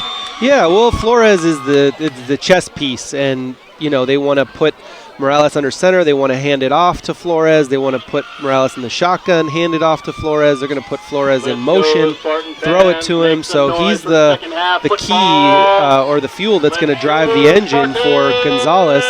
So I would expect more of that in the second half is to get those touches to Flores. And then if the defense overplays him, that's when you start getting Emery out on the perimeter and some of these other receivers, some opportunities. So as we begin we're about to begin the second half of the Little Big Game. Jonathan Toledo to kick off, and Peyton Flores back to receive. Let's see what he can do on this if they kick it to him. And they do. So he'll have to come up to field that, but that ball's just going to roll into the end zone. So that'll come out, and Gonzales looks like they're going to start on their own 20. The kickoff by number 8. Yeah, great bounce. They just had one returner back in the center of the field, which was Flores, and it was a great placement from the kicker from King City to kind of put it in the corner. it's not going out of bounds, but it's going out of the back of the end zone before Flores could really get there to make a return. So is that what you tell your kicker? Just kick it away from Flores? That's what I would tell him. But, if you've got to have a kicker that's got the awareness level and the accuracy to actually do it, that's the other part of the ball game. So we've got, looks like Raul Morales is coming up under center with Peyton Flores in the backfield, 1st and 10. As we start this second half of the Little Big game, that's a pitch to Flores. Tries to find some running room and does on the outside, but steps out. Peyton Flores on the carry for the Spartans around the right side. And it looks like it's getting a little chippy out there, maybe a late hit out of bounds, and a little scuffle ensues. Jerry Ruiz coming over and saying, stay off of my player there, number 54 from Gonzales. Yeah, and you want to see a little bit of fire from these teams because this game means so much to them, but at the same time, you don't want to hurt your team either. So that's going to come back. That'll be a block in the back again, and will go against Gonzales.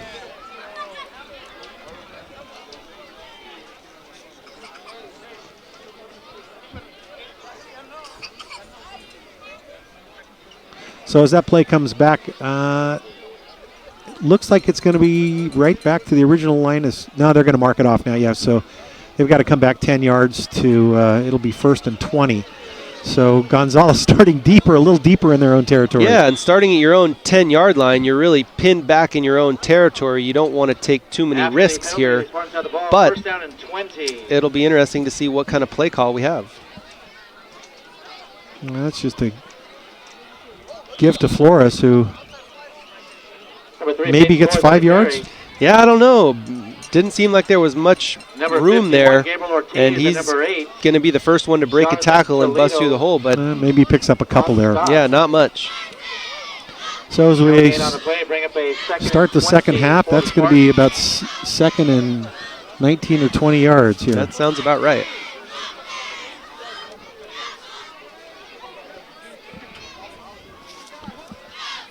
So Morales with Flores in the backfield sends Jason Flores in motion.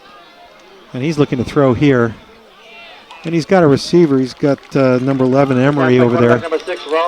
Yeah, and they're just seeing that soft coverage against Emery, and they're just going to take what the defense gives them, and that was just a quick 10-yard out, easy pitch and catch on a rollout to the short side. Good observation on that one. We've got about third and maybe a long 7.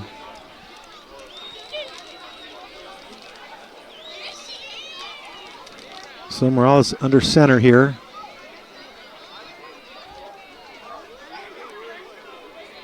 And that's a pitch to Flores. See if he can find some running room out there. He can get that edge, and he looks like he's diving and scrambling for that first down. So that's going to be a Gonzales first down. But there is a flag on the field back at the line of scrimmage, so it'll be interesting to see what happens. It looks like an illegal block. Well, that's disappointing to see that play come back, because Flores had to work pretty hard to get out there. But when you come back against the grain like that, it's sometimes those linemen get caught trying to make that block on the backside. Yeah, they called it a low block on the interior, and they're just trying to keep guys upright, keep everybody healthy. So, that's part of the ref's job. So they've got a defined box, right? It's about 4 yards or so on either, or 2 yards on either side of the ball, where you cannot block below the knees. That's how that plays out. And then if they see anybody go low, they got to throw the flag. So 3rd and forever right now. We've got about 3rd and I'll call it 14 or 3rd and about 20, 3rd and 20. Yeah, and so the original line of scrimmage has not moved from that original touchback on the opening kickoff, and we're at 10:54 in the 3rd quarter with and we've gone 10 yards backwards, Coach. Yeah, no, not quite the hot start that Gonzales was looking for. Just a couple penalties here that have really put him in a 3rd and forever situation. They had all that momentum going into the halftime. You were hoping they could kind of keep it moving, and gain something, get something going here at the beginning of the third quarter, but their backs are against the wall. So 3rd and forever, and looking to throw, and that's picked off by number 6, Alex Valdez, and he just takes it right into the end zone. So quick turn of events. King City getting on the board, 13-6 now with 10:39 to go in the second half. That's a big turn, Coach. Oh man, that's a huge play, and I think that's exactly what Coach Berlanga was hoping not to do. I think at a certain point, 3rd and forever, you've just got to take your medicine, try to flip the field position, but we're getting another look at that, and he just little play out to the flat, and he just looks like he just Morales just didn't see him. It looked like he was kind of reading the quarterback's eyes, and he just stepped right in between the Valdez just jumped that route. In between the receiver and the ball, and he was at the right place at the right time. So we've got Jonathan Toledo to kick, and he's perfect. So the score with 10:39 to go in the third quarter is Gonzales 13 and King City Mustangs 7. Coach, a quick turn. Yeah, well, I think we expected this game to be close. I mean, anytime you've got these long-standing rivalries, they're usually not blowouts. Both teams want it bad, and it's really showing. And, for King City and as poorly a first half as they've had, to really have a big play go their way, it'll be interesting to see if they can capitalize on some of that momentum. And so far and I come back to the drive that they had with less than a minute on the clock at the end of the first half, and they showed they could move the ball.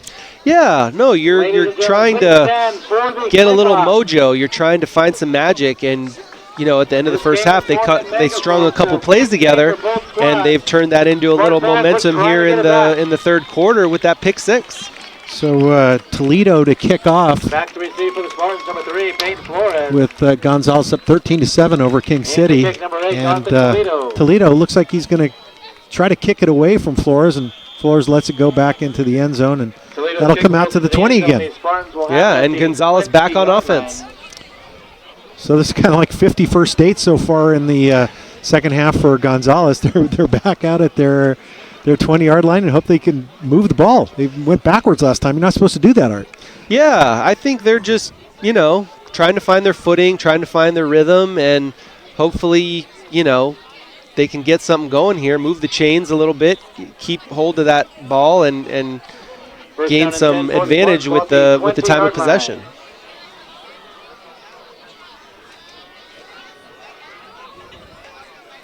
Looks like a quick pass again out to Emery, who finds some running room up the sideline, stays in bound, twists, and he's going to come down at about the 46-yard line. So nice pickup. Yeah, and he's had 3 of those hitches tonight that are very short throws, but the corner has missed the tackle each and every time, and he's able to get some big yards after the catch.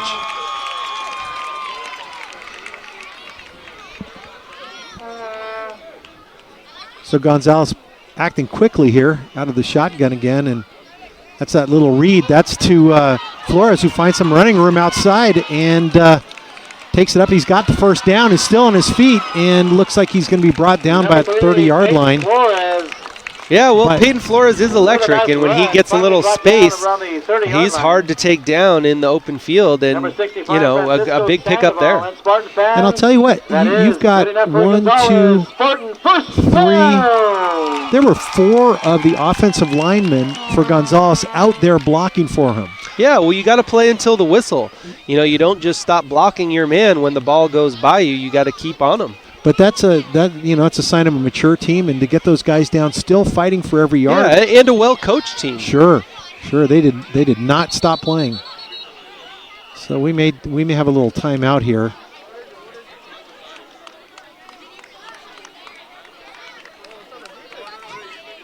A sideline infraction has been called against. Well, it looks like a little frustration coming out from the Mustang sideline. Sideline infraction. So that's just going to be a warning for the the King City sideline. Yeah, Mac Villanueva not happy with what he's seeing out there. Maybe the get-back coach isn't doing his job. You know, you got to have a good get-back coach. Keep those players behind their line, right? Absolutely. So that's a kind of a fake read in the give to Flores, who's trying to find something on the outside, spinning and brought down maybe a little bit of a loss. Yeah, his brother kind of got in his way there. I think they're going to have a talk about that later at the house, I think. Hey, you can't get in the way when I'm trying to run for some extra yards. Yeah, hey, little brother, out of my way. I'm trying to do my job. Seriously. Yeah.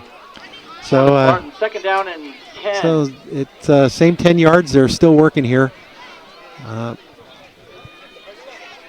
Yeah, but again, Gonzales getting some momentum, some positive plays, stringing plays together, really moving the ball down the field. 9:27 on the clock.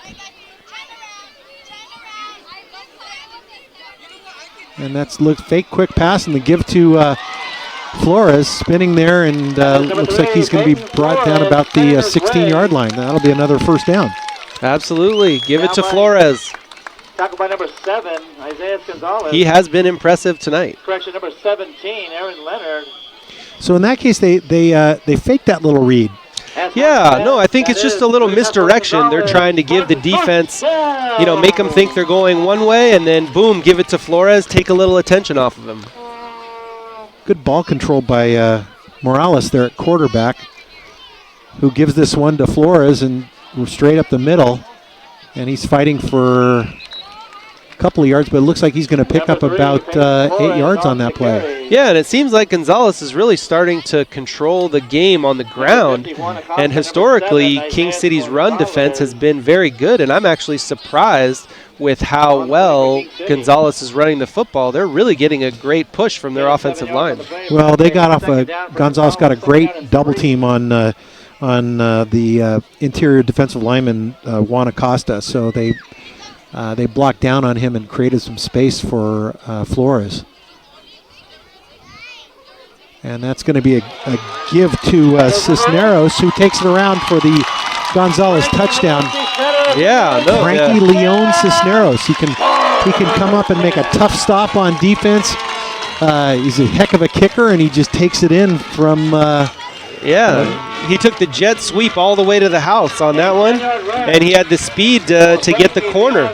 Showing some speed. So at 8:06, Gonzales punches it in, and it looks like they might go for 2 here, Coach. Well, they missed that first field goal, so this is where they could get that point back if they're successful. Gonzales and that's battered around a little bit and floats around, but ultimately falls. So good choice by Coach Berlanga. A little extracurricular activity going on down there, but I think they're just helping each other up. Yeah, maybe an unnecessary roughness penalty on Flores. I think he just wanted to make sure that wasn't going to be an interception off of the tipped pass. True, yeah, so that'll be taken at the on the kick. 6 seconds left in the third quarter. But it's again, he's just trying to protect the ball, and nice to see the players helping each other up on the opposing teams after that play. Yeah, you always want to see good sportsmanship. I think when players can help each other up, pat each other on the back. I think that's what you want to see as a coach and as a fan. Nobody wants any bad blood. Everybody understands it's just a game, and we're out here to compete and win. But at the same time, let's treat each other well. And both these coaches are coaching these kids to play hard between the whistles. You play the whistle like we saw in that long run by Flores. He had his entire offensive line down there with him. Yeah, well, you just gotta get behind the big boys and follow them down the field, and no real magic there. They didn't put the ball in the air too much. Maybe one of the first plays was the hitch to Emery, but after that it was all Flores. So personal foul being walked off. That's going to be 15 yards on this kickoff for Gonzales as they're pushed back to their own 25. Yeah, and what a great bounce back for Gonzales. They throw the pick six, and then they get right back on the horse and drive the ball down the field to retake a commanding lead. So Leon Cisneros to kick now. He's doing it all for Gonzales tonight. And that looks like it might be That's going to be fielded by Number 13, Devin Morales for King City, and he just comes back to about the 50-yard line. Yeah, but they're going to end up with good field position off of the penalty in the end zone.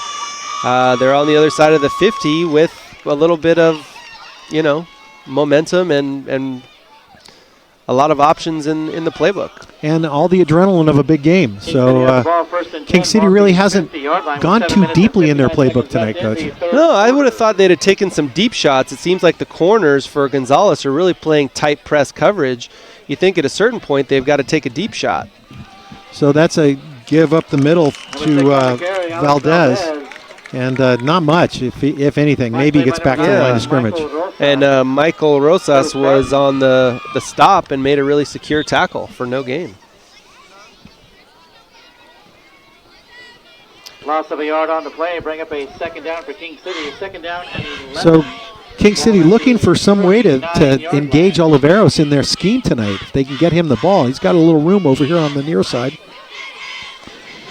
Oliveros goes in motion. They give him the ball, and here's that reverse we were talking about earlier. And Max Villanueva loves a good reverse. Yeah, he sure does. And we've got number 10, Luis Burseno, spinning over there. Number 10, Luis Burseno on the reverse. Pretty aggressive tackle there made by Alex Morga. Yeah, when you see the defense is really pursuing aggressively with that motion for the jet sweep, you've got a great opportunity to catch them over pursuing.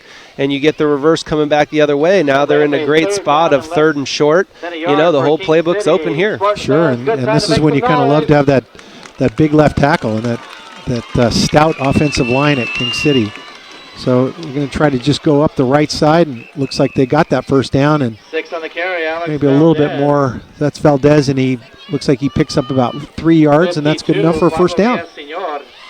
Yeah, well, like you said, if you've got some big boys up front, you might as well follow them past the first down marker. And it seems like this game is really kind of going the way we thought originally with a little bit of ground and pound by both teams. So 1st and 10 with a little over 7 minutes to go in the third quarter. That's a give to Valdez. And, man, is he met hard there by Villasenor.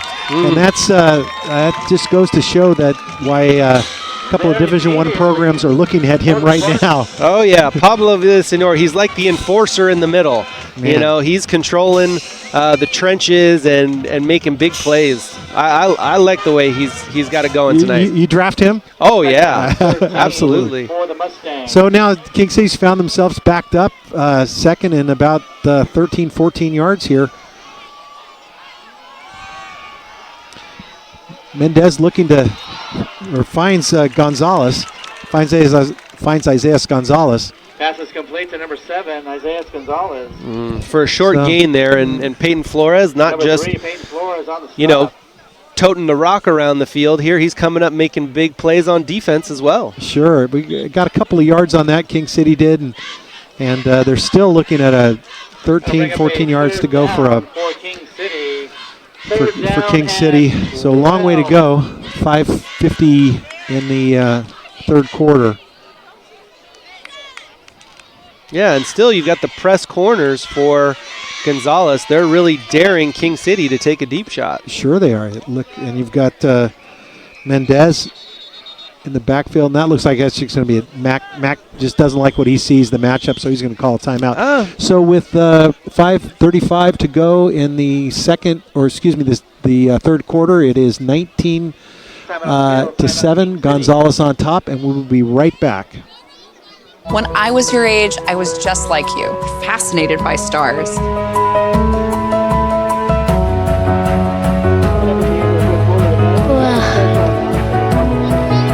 But now I get to search for life in the universe. And who knows, maybe life is looking for us too. So we're like aliens to them? Yeah. Does anyone want to be a scientist now? I do. Awesome. We need more girls in STEM. Maybe we can find aliens. According to John Devine over at the Herald, J.J. Chin just recovered a fumble in the end zone, and Salinas went up 49-0 over Seaside. Running clock toward the end of the game. Seaside being challenged in the Gavilan division. But it's third down here in Gonzales.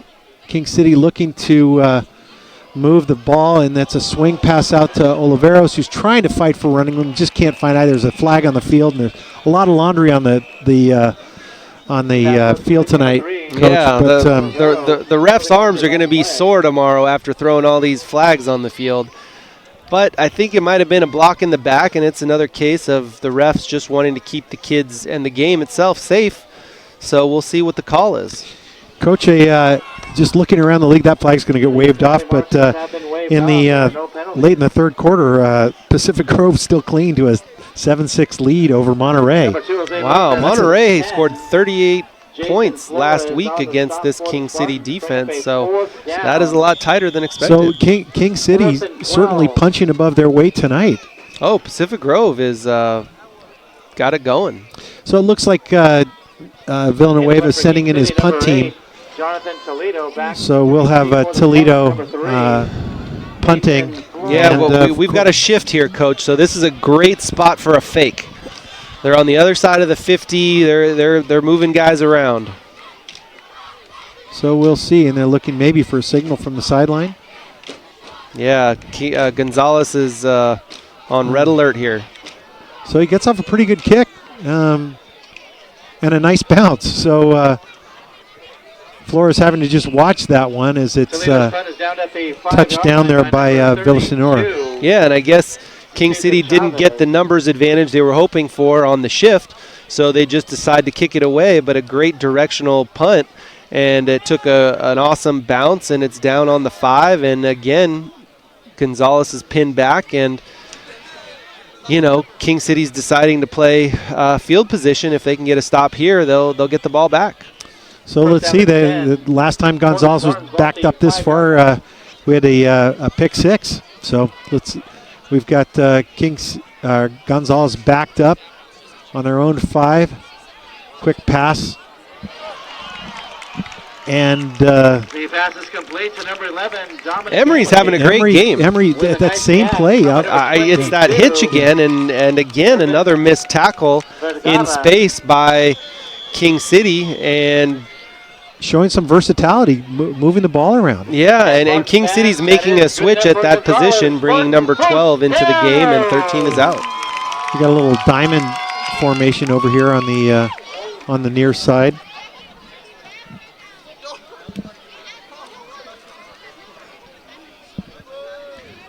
Morales with the give to Leon Cisneros, who takes it straight up the middle. And that is number 8, Frankie Leon. Well, I would say that, he's got a little ankle issue. Yeah, it looks like that. But I would say everybody has, what does Gonzales like to do? They want to run Flores, but Cisneros has been the X factor tonight.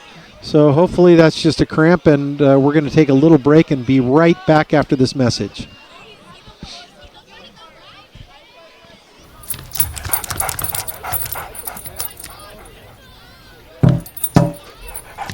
There's a shelter pet who wants to meet you. Meet one today. Visit theshelterpetproject.org. I hope so. Adopt. He's a good player. Big game. They're really moving the ball around. Yeah, no, I think Gonzales has definitely gotten the ball out of their own end zone, and Cisneros has really been the X factor tonight. He took the jet sweep into the end zone to score.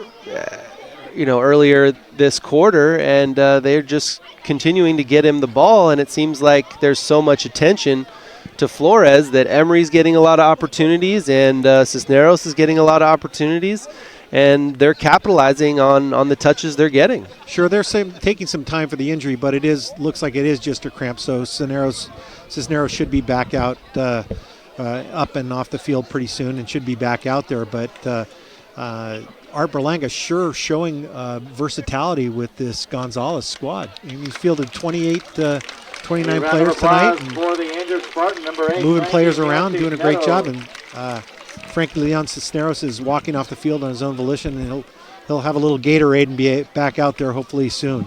Yeah, well, they're going to need him before this thing's said and done. So with 4:07 to go in the third quarter, the score is Gonzales 19 and King City 7. King City scoring quickly on a pick 6. 10. Gonzales was on backed the up after the 42-yard line. start of the second half. So we've got Morales in shotgun. Flores was in motion there, and Morales looking to go deep, and it looks like there was a little hand holding down here on the sideline. So that's going to be off on Caleb Hood, who might have held. Yeah, Dominic Emery again having a great game, and it was a case of soft coverage. They're going to run a quick out, and they're going to try to get that corner to jump that route. And when he does, Emery just takes it up the sideline on the double move, and the corner didn't want to get beat, so he just grabbed a little jersey. And they are testing Hood here tonight. Yeah, they're really, whoever's guarding Emery, they're going after him. That's the matchup that Gonzales is trying to exploit.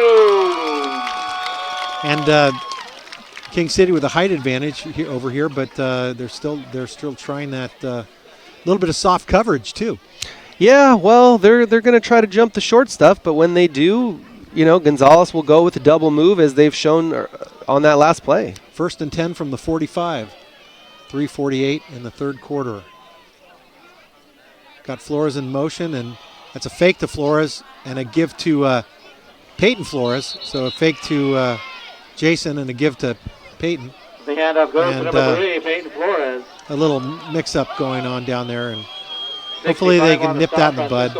Yeah, well, the game is getting testy. It's coming down to the wire here, and neither team wants to quit, but you want to see that they'll hopefully keep their emotions in check.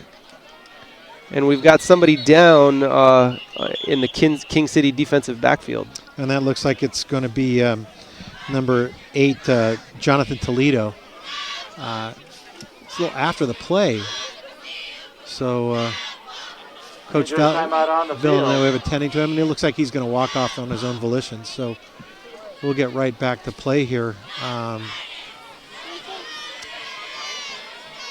King City faking that jet sweep to Jason Morales and that give up the middle. So that was trying to come right at the King City Mustangs. Yeah, no, Gonzales wants to create some misdirection. They've had a lot of success with the jet sweep out on the perimeter, so they're trying to stretch the defense laterally to give Peyton a little bit of room to run up the middle. The Little Big Game. Not disappointing the home crowd tonight. Gonzales up 19-7. I am Bruce Deeney with Baz Johnson for MCAETtv. Right up at the end of the third quarter, a very special announcement regarding one of the Gonzales High varsity squad members. So Gonzales second and about 8 here. Morales with the keep. And I like the play design there. It's the fake to Flores. Everybody keys on him, and then it's a power tray where they pull the guard and the tackle on the left side to give Morales a couple extra blockers over on the short side of the field. So a design run, he's going to keep. Oh, yeah, I think that's a design run for the quarterback on the power tray. So 3rd and 3, 2:50 to go in the third quarter.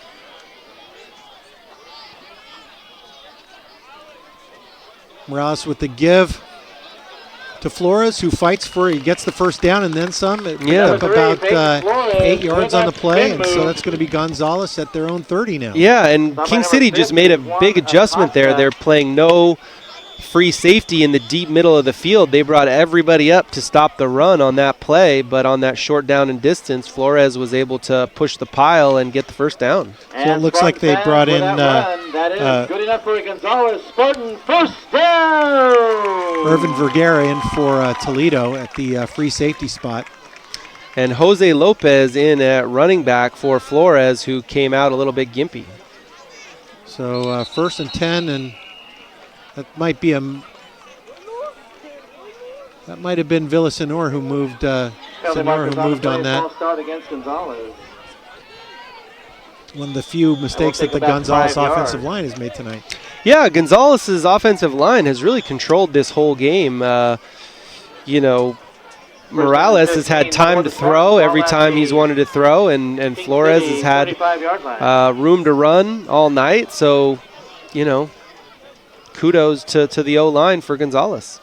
It's a quick pass out to Emery, and he's brought down there by Number Hood. 11, Dominic Emery with a catch for the Spartans. Yeah, with Flores on the sideline, maybe you try to Brought get down by Emery number 12. involved. So they get that offsides back. It'll be Hood, 2nd and 10. Number 22. The clock is running with Irvin 1:35 in the third quarter. Little big game tonight. Crowd is staying put. Nobody's left. Assisting on the tackle. And why would you? It's a gorgeous night. There's no wind. The stars are out. The lights are on. This is a fantastic Friday night environment. Morales gets the entire team shifts except for the offensive line, and that's a keeper for Morales up the middle, and That he is number 6 on the carry. fights close to a first down. Yeah, and that was that same design QB run with the power tray. You've got the left tackle, and then you've got number 52, the enforcer, Pablo Villasenor, coming around, and you just get right behind him, and you pick up about 8 yards. Well, when you've got a player like him, that's what you do. Yeah, don't get cute at this point. That'll bring So up we've a got third down for the Spartans. Peyton Third Flores back in the down game. and Number 3, 1. Peyton Flores back in the backfield for Gonzales. First and oh no, excuse me, they didn't pick up a first down. It was third down. Excuse me.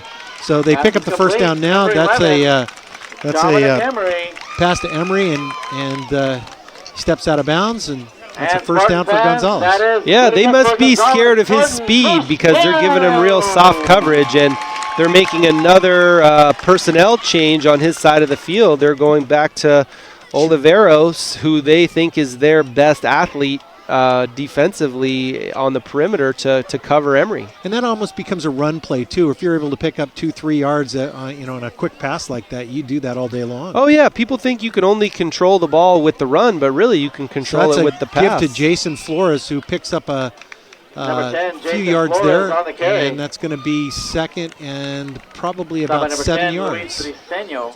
Yeah, and they've got to get other guys involved besides Flores. I think Flores has touched Gain the of ball 2, bring up a 2nd enough and 8. where everybody realizes he's the focal point, and it's going to open up opportunities for his brother, as it did right there, or Emery out on the That will be perimeter. the last So, play of the third As quarter. the time winds down for the third quarter, we are going to take a short break with We'll Gonzales score. up Gonzales 19-7 over 19, King City in the King little City big game. Mustangs 7. And here is your special announcement regarding one of the Gonzales High football players on the varsity squad. Ladies and gentlemen, we'd like to extend our sincere congratulations to number 52, Pablo Villasenor, for being selected for Defensive Player of the Week by the San Francisco 49ers. Later on the year, Pablo will be with head coach Kyle Shanahan's personal guest at the 49ers home game. Congratulations, Pablo. Junior Prep Sports would like to congratulate Pablo Villasenor for being nominated to its Northern California team of Elite All-Stars. With his selection, JPS would like to extend him an invitation to compete at the 2019 Paradise Football Classic at Aloha Stadium in Honolulu, Hawaii on January 10th and 12th of 2019. In order to help fundraise for this big event, Carla Villasenor is selling tickets for a barbecue fundraiser. Tickets cost $10, including ribs, rice, and beans, and pasta and salad. Barbecue is on Saturday, October 27th. Ticket time is from 12 to 2. 821 Furman Lane. See Carla for more information. Congratulations, Pablo Villasenor. And we are back at the start of the fourth quarter. Gonzales up 19-7 over King City. Gonzales on about the 15-yard line, a little inside their own 15-yard line, moving the ball.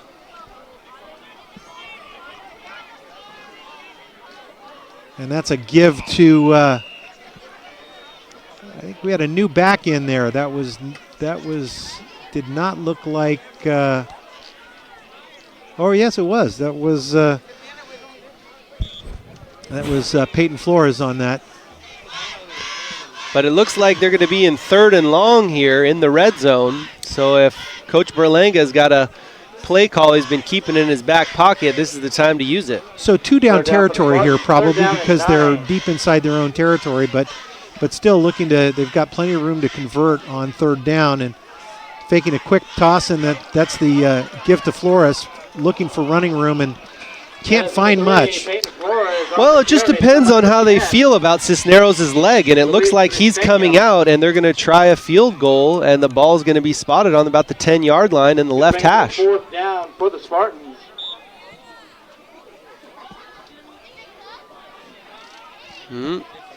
So this would make it about almost a 30-yard field goal, 29-yard field goal. Well, looks like they're just running a regular offense here, Coach. So 4th and about 8. With Morales going back to the shotgun, all kinds of shifting going on. And that's going to be a pitch to Flores, who is met there by a bunch of King City defenders and just stopped. So really loses a couple of yards, and looks like King City will take over on downs here. Yeah, I like the motion to create some confusion for King City defensively. It's a great 4th down call, and I like getting it to Flores on that little option pitch, but there just wasn't really much room out there. King City wasn't really too fooled. They knew Flores was getting the ball. They haven't we hadn't seen that play yet tonight, but they were ready for it. Yeah, I mean, I think in that position, 4th down, you want to go to your best player, and King City keyed on him and made the stop. So King City deep in their own territory, 1st and 10 with about a little over 10 minutes to go in the 4th quarter, looking to get a drive going here. Down 7-19 in the little big game. I'm Bruce Deeney with Boz Johnson. Looking to throw deep, and that's going to be picked off. Almost picked off by Leon Cisneros, who seems to have been everywhere on the field tonight. He has had a fantastic game. If he would have come down with that, he might have been the player of the game. Who knows?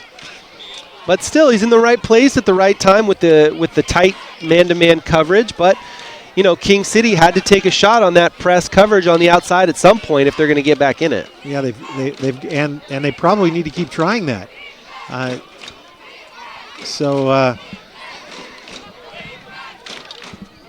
King City with Jonah Mendez at the helm, looking to go deep, and that's going to be picked off by Flores.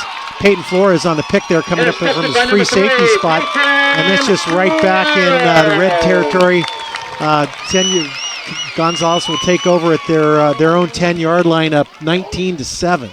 Yeah, well, you can see King City's. We got another look at that here as Flores went up to get that ball, and then had plenty of running room. And yeah, and he's electric in the open field. But King City's been, trying to find some magic at quarterback all year, it seems like, and they're not finding it tonight here. Almost an interception on the previous play, and then Flores takes that one, almost to the house. So that is number 6, quarterback in the end zone, touchdown! Wow, Morales. So Morales just taking it himself right up the middle, and just basically went in untouched.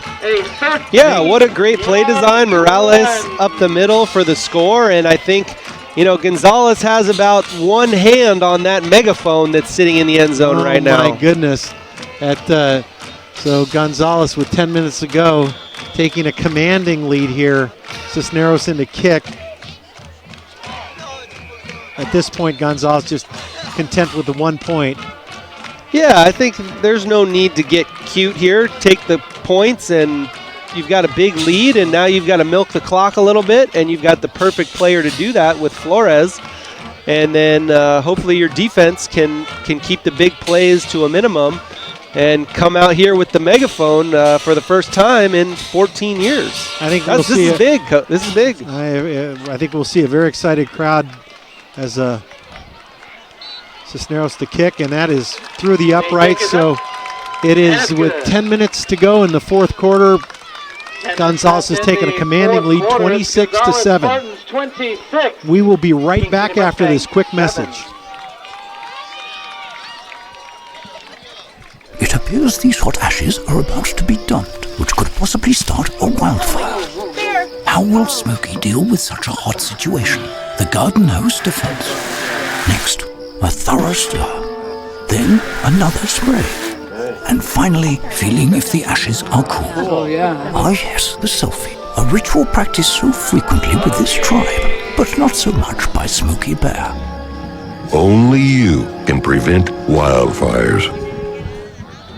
Welcome back to the Little Big Game. Gonzales up 26 to 7 over King City tonight, and this game being brought to you by MCAETtv. MCAET being run under the auspices of the Monterey County Office of Education. I had a chance to get out there this week and see some of the great work that they're doing and the facilities they've got available for students in Monterey County, and they're just fantastic out there. Gonzales to kick off, and they've got Villasenor to kick off, and that's through the hands of King City and fielded there by Luis Bersena, who's still on his feet but trying to find something and can't. So after the brought down by number 52. After all the activity, looks like Leon Cisneros was taking a break, and they allowed Pablo Villasenor to make that kick. Yeah, well, I mean, he's done everything else tonight. He made a bunch of tackles. He's paving the way for Flores, and you might as well let him kick it off, too. And Villasenor being honored tonight as the 49er Player of the Week last week. And it's a great honor for a local high school football player. So King City trying to get something going, 1st and 10. A little less than 10 minutes to go in the third quarter, and that's put up for Oliveros, and finds its way outside. And Coach Berlanga with the reception. One-handed. He showcased the hands there. He didn't even, his call sheet didn't even budge. No, he didn't flinch one bit.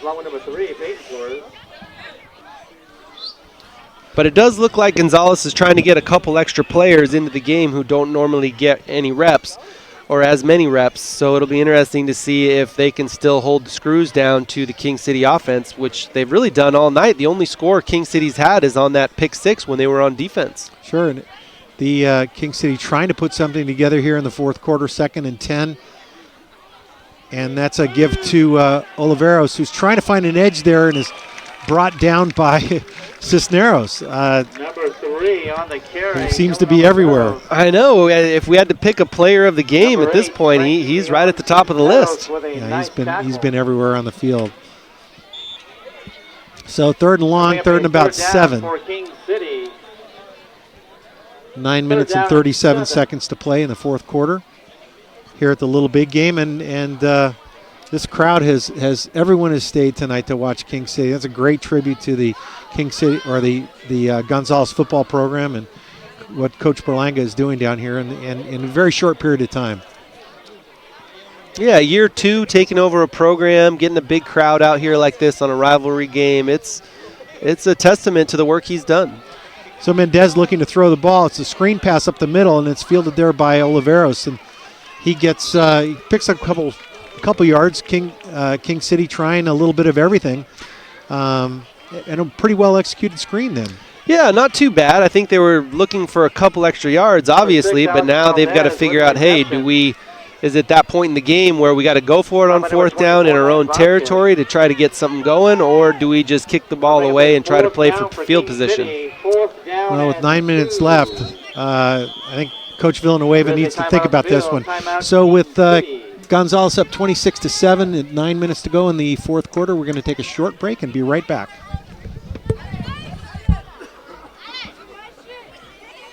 Today I'm going to talk to you about physics. Come on in, girls. Let's go. This is the first rocket to get humans to Mars. Really tall. I'm a rocket structural engineer, designing and building parts of the rocket. You are the generation that will be stepping foot on Mars. Do I have a group of astronauts on my hands? Yes. You can become a rocket scientist or whatever else you want to be. I am Bruce Deeney with Baj Johnson here at the Little Big Game in Gonzales. Gonzales up 26-7 with 9 minutes remaining in the fourth quarter, and it's been a Gonzales show tonight. The game tonight being broadcast by our good friends at MCAETtv, coming to you live via YouTube live stream, Comcast Channel 26, Charter Cable 17, and ATT Uverse Channel 99.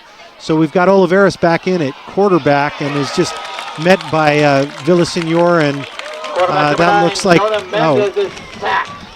he's there again, Coach. He is literally all over the field. Oh my goodness! So yeah, and what a great stop, Frankie Leon Cisneros, just saying, "Me too. I want a piece of that one." No, I think he's going to be his first ones. He's going to be the first one with his hand on the megaphone when this thing's all said and done. But King City choosing to go for it on 4th and short, and they come up snake eyes. So we've got Gonzales with the ball on their, looks like their own 25, their own 20, and a little miscommunication, but that give to number. Oh my goodness! He's still on his feet. I think he has to be the player of the game at this point. Frankie Leon Cisneros just finds a way to stay on his feet, and he has 2 rushing touchdowns. Scoot into the end zone. Oh, what a great performance by him! I mean, Gonzales really has players all over the field. They've got Villasenor in the trenches. They've got Flores in the backfield. They've got Cisneros doing the kicking and on the perimeter with the defense on the sack on that big 4th down play. I mean, they've just brought the energy tonight. Yeah, he's certainly had a game for the ages, and he gets another one through the uprights. So Cisneros scoring the PAT. So with 8:42 left in the fourth quarter, it's Gonzales has extended their lead 33-7. We're going to take a short break and be right back.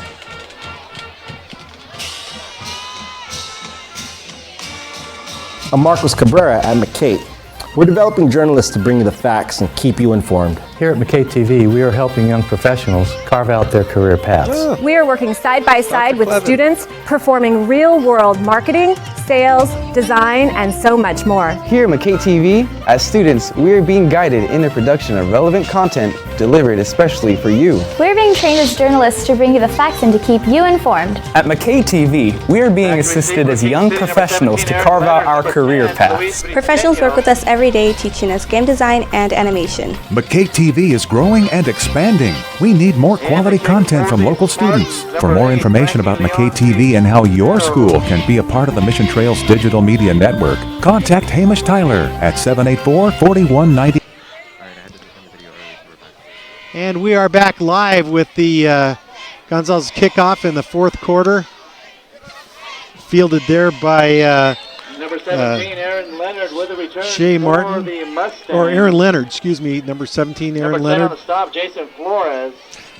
Yeah, and I think at this point in the game, Gonzales is probably going to put some reserves, get them some snaps. They've got a big lead. They just want to see the time come off the clock. But King City, they have to try to find a way to get some momentum going, because this could very well carry over into next week. Monterey, plagued by penalties, has had like 3 touchdowns called back, but finally is up 14-7 over PG. As King City looking to get something going, 1st and 10 with 8:35 and left to go in the fourth quarter. Little swing pass. Not much running room, barely back to the line of scrimmage. So that was to Luis Briseño. So 52. Briseño trying to find some running room on the play. And the Gonzales fans are feeling good. They've got a nice buzz going over here on the sideline, and great energy, and the band is cranking it up a couple notches, and then they can taste that big victory. So Mendez scoots it out to Luis Burseño. He's met there by Jason Flores and just stopped there. And that's a pretty risky pass this late in the game because that's probably a lateral. Yeah, you don't want to put the ball behind the line of scrimmage because if the receiver doesn't catch it, that's obviously a fumble. So you got to be really careful there and jump on the football.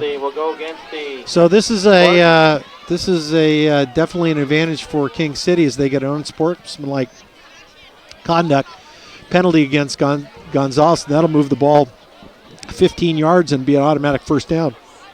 Yeah. So a little flip of field position now. King City with a first down at their on the 44-yard line. Trying to get something going. We've got Jonah Mendez still in at quarterback. Coach Villanueva showing a lot of confidence in his quarterback tonight. Trying to get something going here with a little less than 8 minutes to go in the fourth quarter.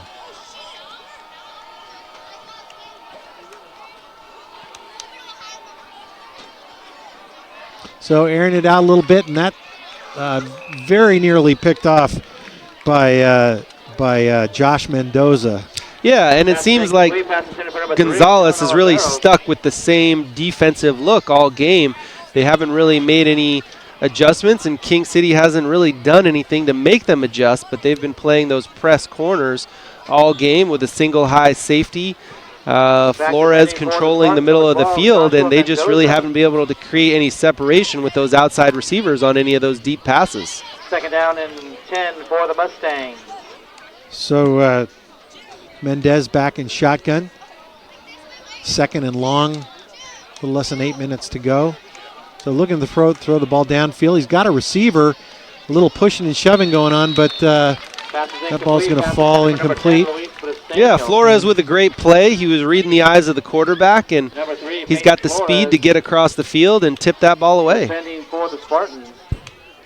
So Peyton Flores showing his athleticism on both sides of the ball tonight. With the Gonzales front four defensive linemen really putting some pressure on Mendez. And Mendez showing some poise for being a relatively new quarterback back there. He's facing a lot of pressure. The defensive line letting up, and he's got a receiver out, and that ball is going to be picked off by Flores, who intercepted by Peyton Flores, and by number 3, Peyton Flores. What a great play! Yeah. What a great play! I think Gonzales was daring King City to throw that pass all game with the kind of coverage they were playing, tight to those receivers. But you're right, Mendez took a huge shot when he released that ball. It was not clean and just comes up a little bit short.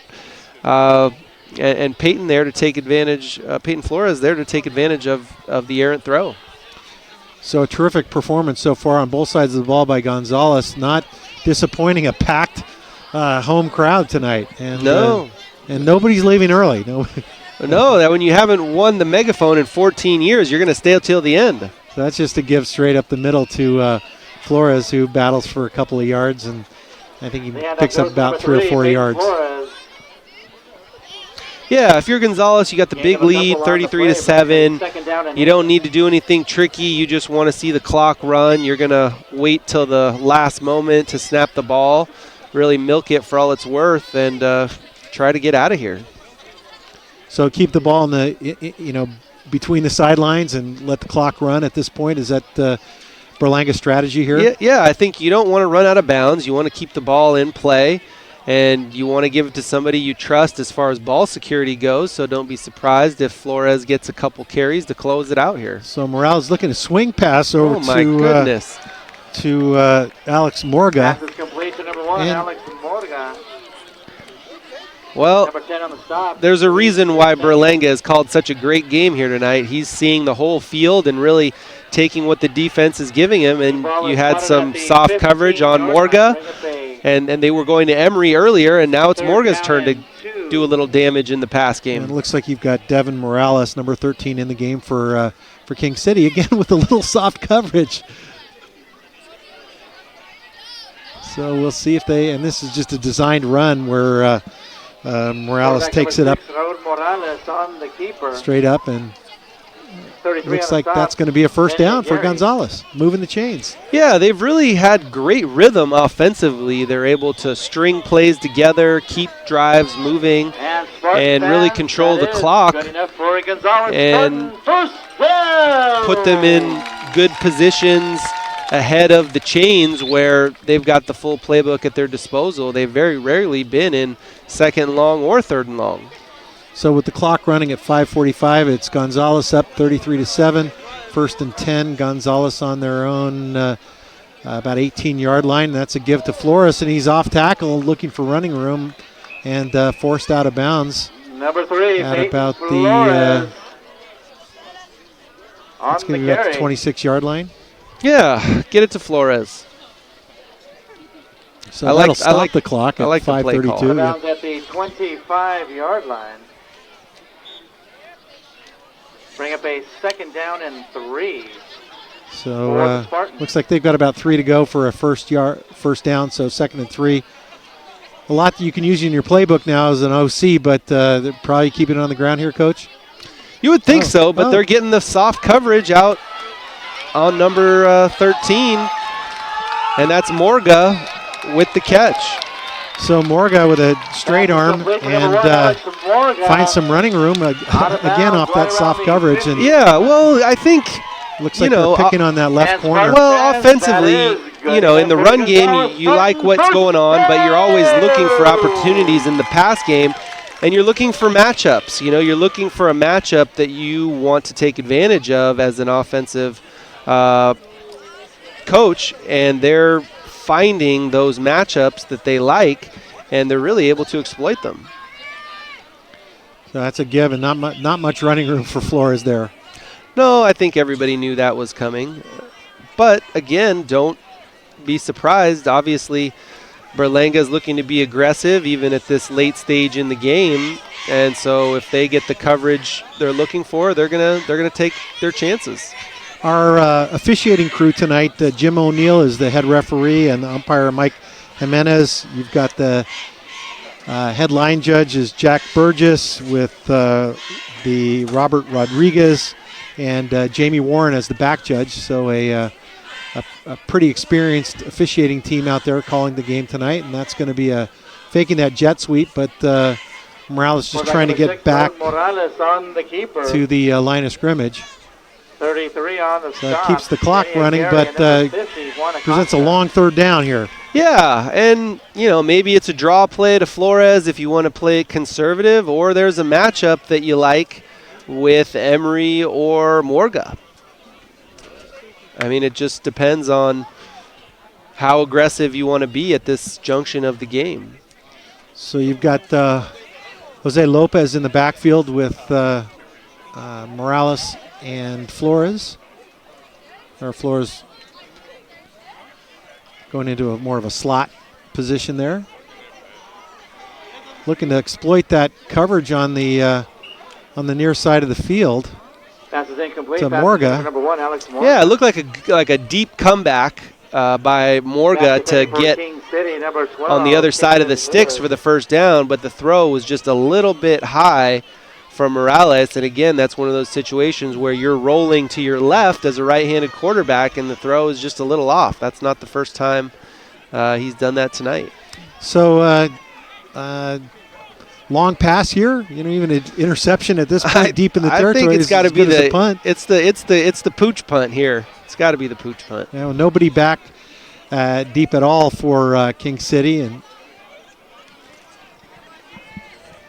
and now we've got Luis Berseno back, but that's going to be touched down by Flores. And so King City's going to get the ball back and see if they can put something together here in the fourth quarter. Hey, well, Gonzales has done a masterful job tonight of really controlling King City's offense and not really giving them any rhythm or any opportunities to string plays together, create any rhythm, any momentum.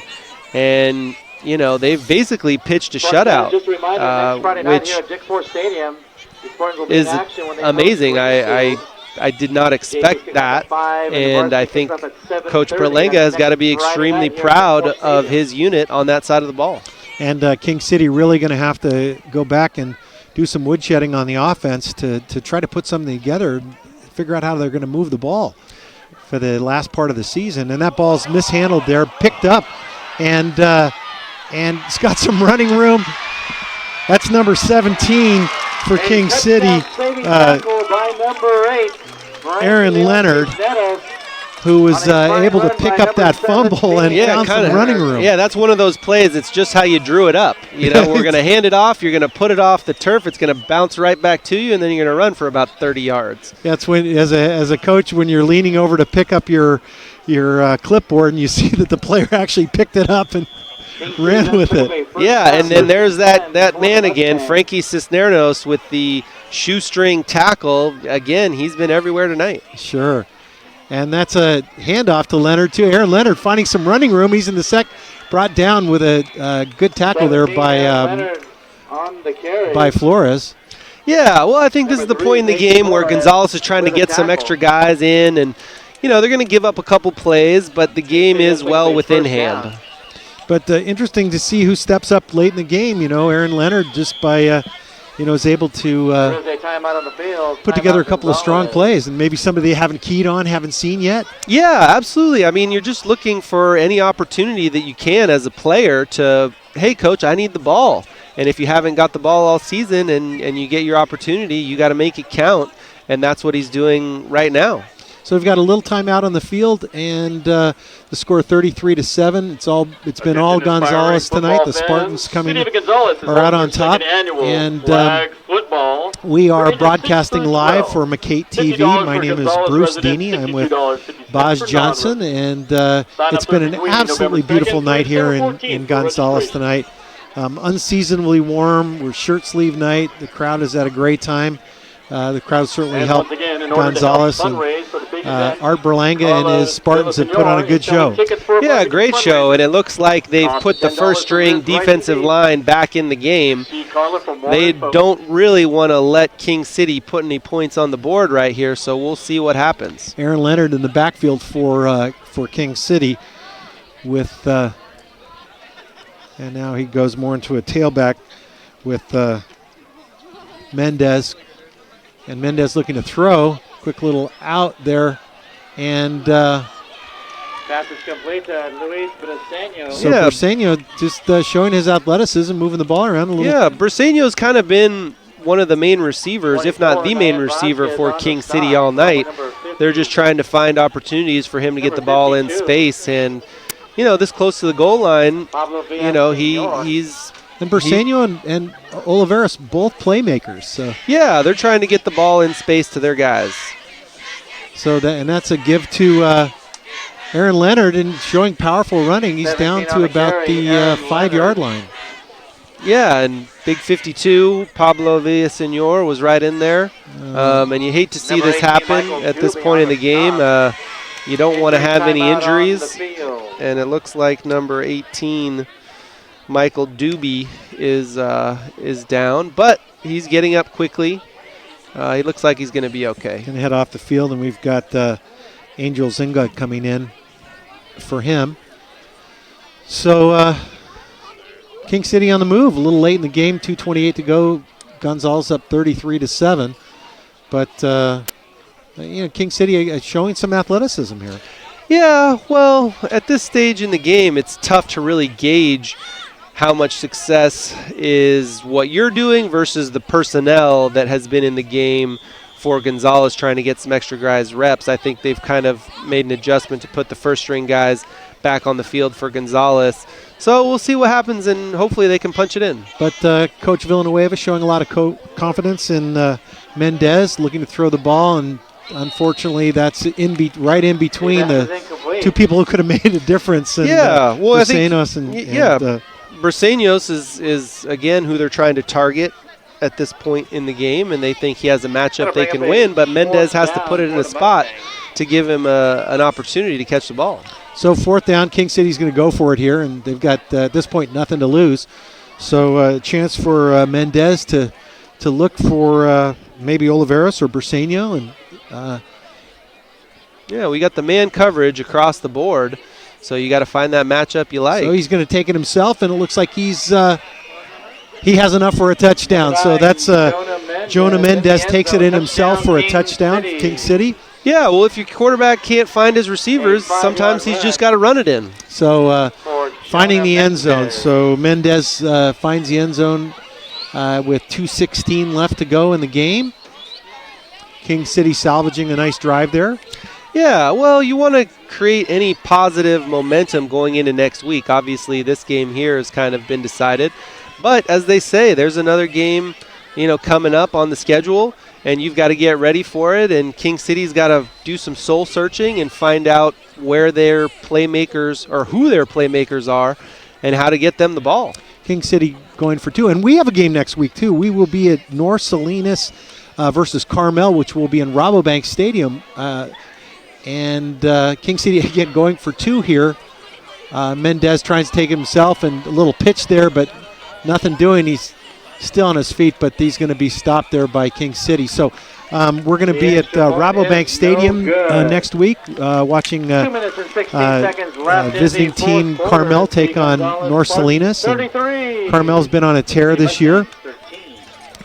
Yeah, Carmel is a high-scoring offense. They're so far undefeated, and Rabobank is in a gorgeous stadium, really awesome atmosphere, and I think we might have an actual booth to broadcast from as opposed to being up in the stands with the home crowd. So I'm excited. Oh, I think it's inside with a heater, and it's going to be catered too. Oh, excellent! It's awesome. I am looking forward to it. Yeah, and it should be a good contest.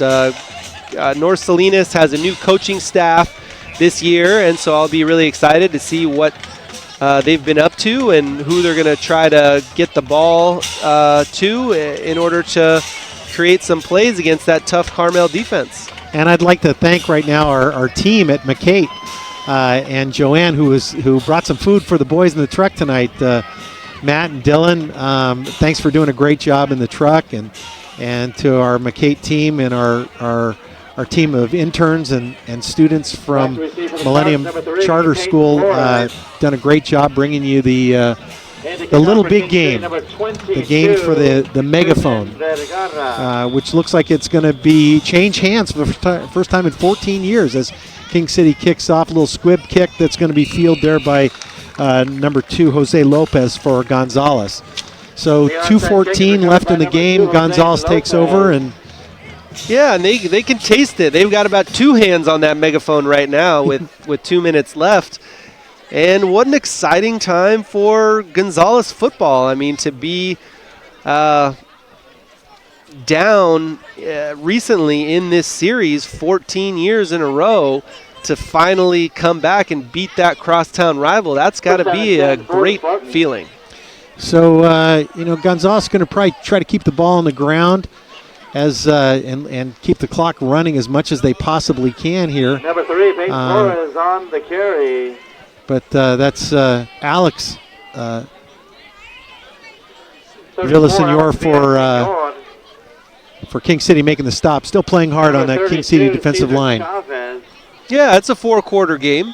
So, you can't quit now, and they've got to keep it moving. So we've got Morales under center here, Flores in an I formation, and Morales is kind of waiting for the clock to tick down here with 1:30 left in the game, and he's going to wait till the last minute, and they're going to go with Flores off the left tackle. But you got a host of Mustangs there and another flag on the field. But Peyton Flores certainly has had an incredible game tonight. He did not disappoint. He was coming in with a big billing as a 1,000-yard rusher in 6 games, and really the heart and soul of this Gonzales team, and he has been impressive. He did not disappoint, and for him to lead his team to take home that trophy, the megaphone that is the coveted object between these two rival schools, is significant. So it looks like we're winding it down here, and Gonzales is going into your traditional victory formation, looking over to the sideline for final instructions from Coach Berlanga, who's had an excellent game himself tonight. The defense came up strong, basically pitching a shutout through almost 4 quarters. And offensively, they were able to take advantage of the opportunities in the passing game with the soft coverage from King City, and they did a lot of powerful running behind number 52, Pablo Villasenor. Just had the megaphone. Spartan fans,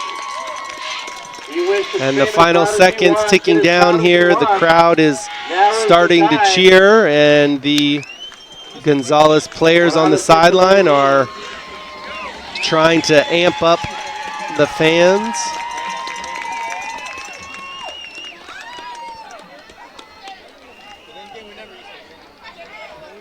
.28 seconds left here in Gonzales. The team on the sideline gathering around Coach Berlanga. Peyton Flores in the backfield, looking to the sideline, and it looks like this is gonna do it. 15 long years in this series, King City has held the megaphone, and now the megaphone will be coming back to Gonzales until next season. But I think we're going to wrap it up here, and we're going to take it down to the sideline.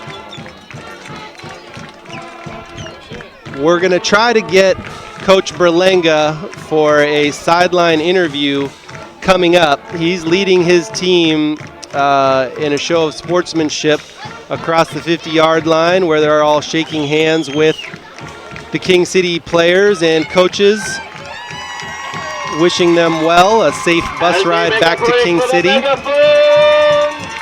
And it looks like if we can get a shot of the kids running down to the megaphone, they are extremely excited, and the megaphone is coming home back to Gonzales. I love these rivalry games. It's always fun when you've got something more to play for against that crosstown rival. And so Coach Berlanga is wearing his bright orange shirt. He's got his play sheet hanging off his belt, and he is ready to do a quick little sideline interview with our own Bruce Deeney right now.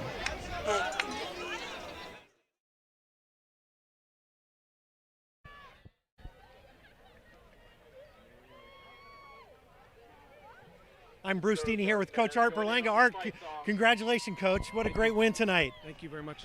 So, Coach, turning the program around here, you're 7-0 right now, and I know you want to get your hands on that megaphone, but super game tonight.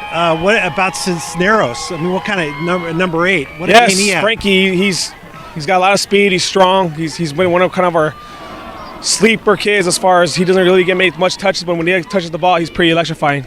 Well, Coach, we're watching what you're doing down here, turning the program around. Tell us how you feel about the stage of this turnaround. It's just everyone knows that the cliche of believe in the process, right? It takes time, but every single kid, they work extremely hard. It's a testament as far as what hard work can really do. Well, congratulations on a great win tonight. I know you want to get your hands on that megaphone. Again, congratulations. Good luck with the rest of your season. Thank you very much. So for MCAETtv, I'm Bruce Deeney. We've got Gonzales coming out on top, 33-13 tonight. The little big game here in Gonzales, California. For MCAETtv, I'm Bruce Deeney with my partner Boz Johnson, and we will see you next week at Rabobank Stadium, where we'll have North Salinas versus Carmel. The preceding program was made possible in part by the Nancy Eccles and Homer Hayward Family Foundation, the Digital Media Foundation, Yellow Brick Road, and the Arts Council for Monterey County. A big thank you from MCAETtv.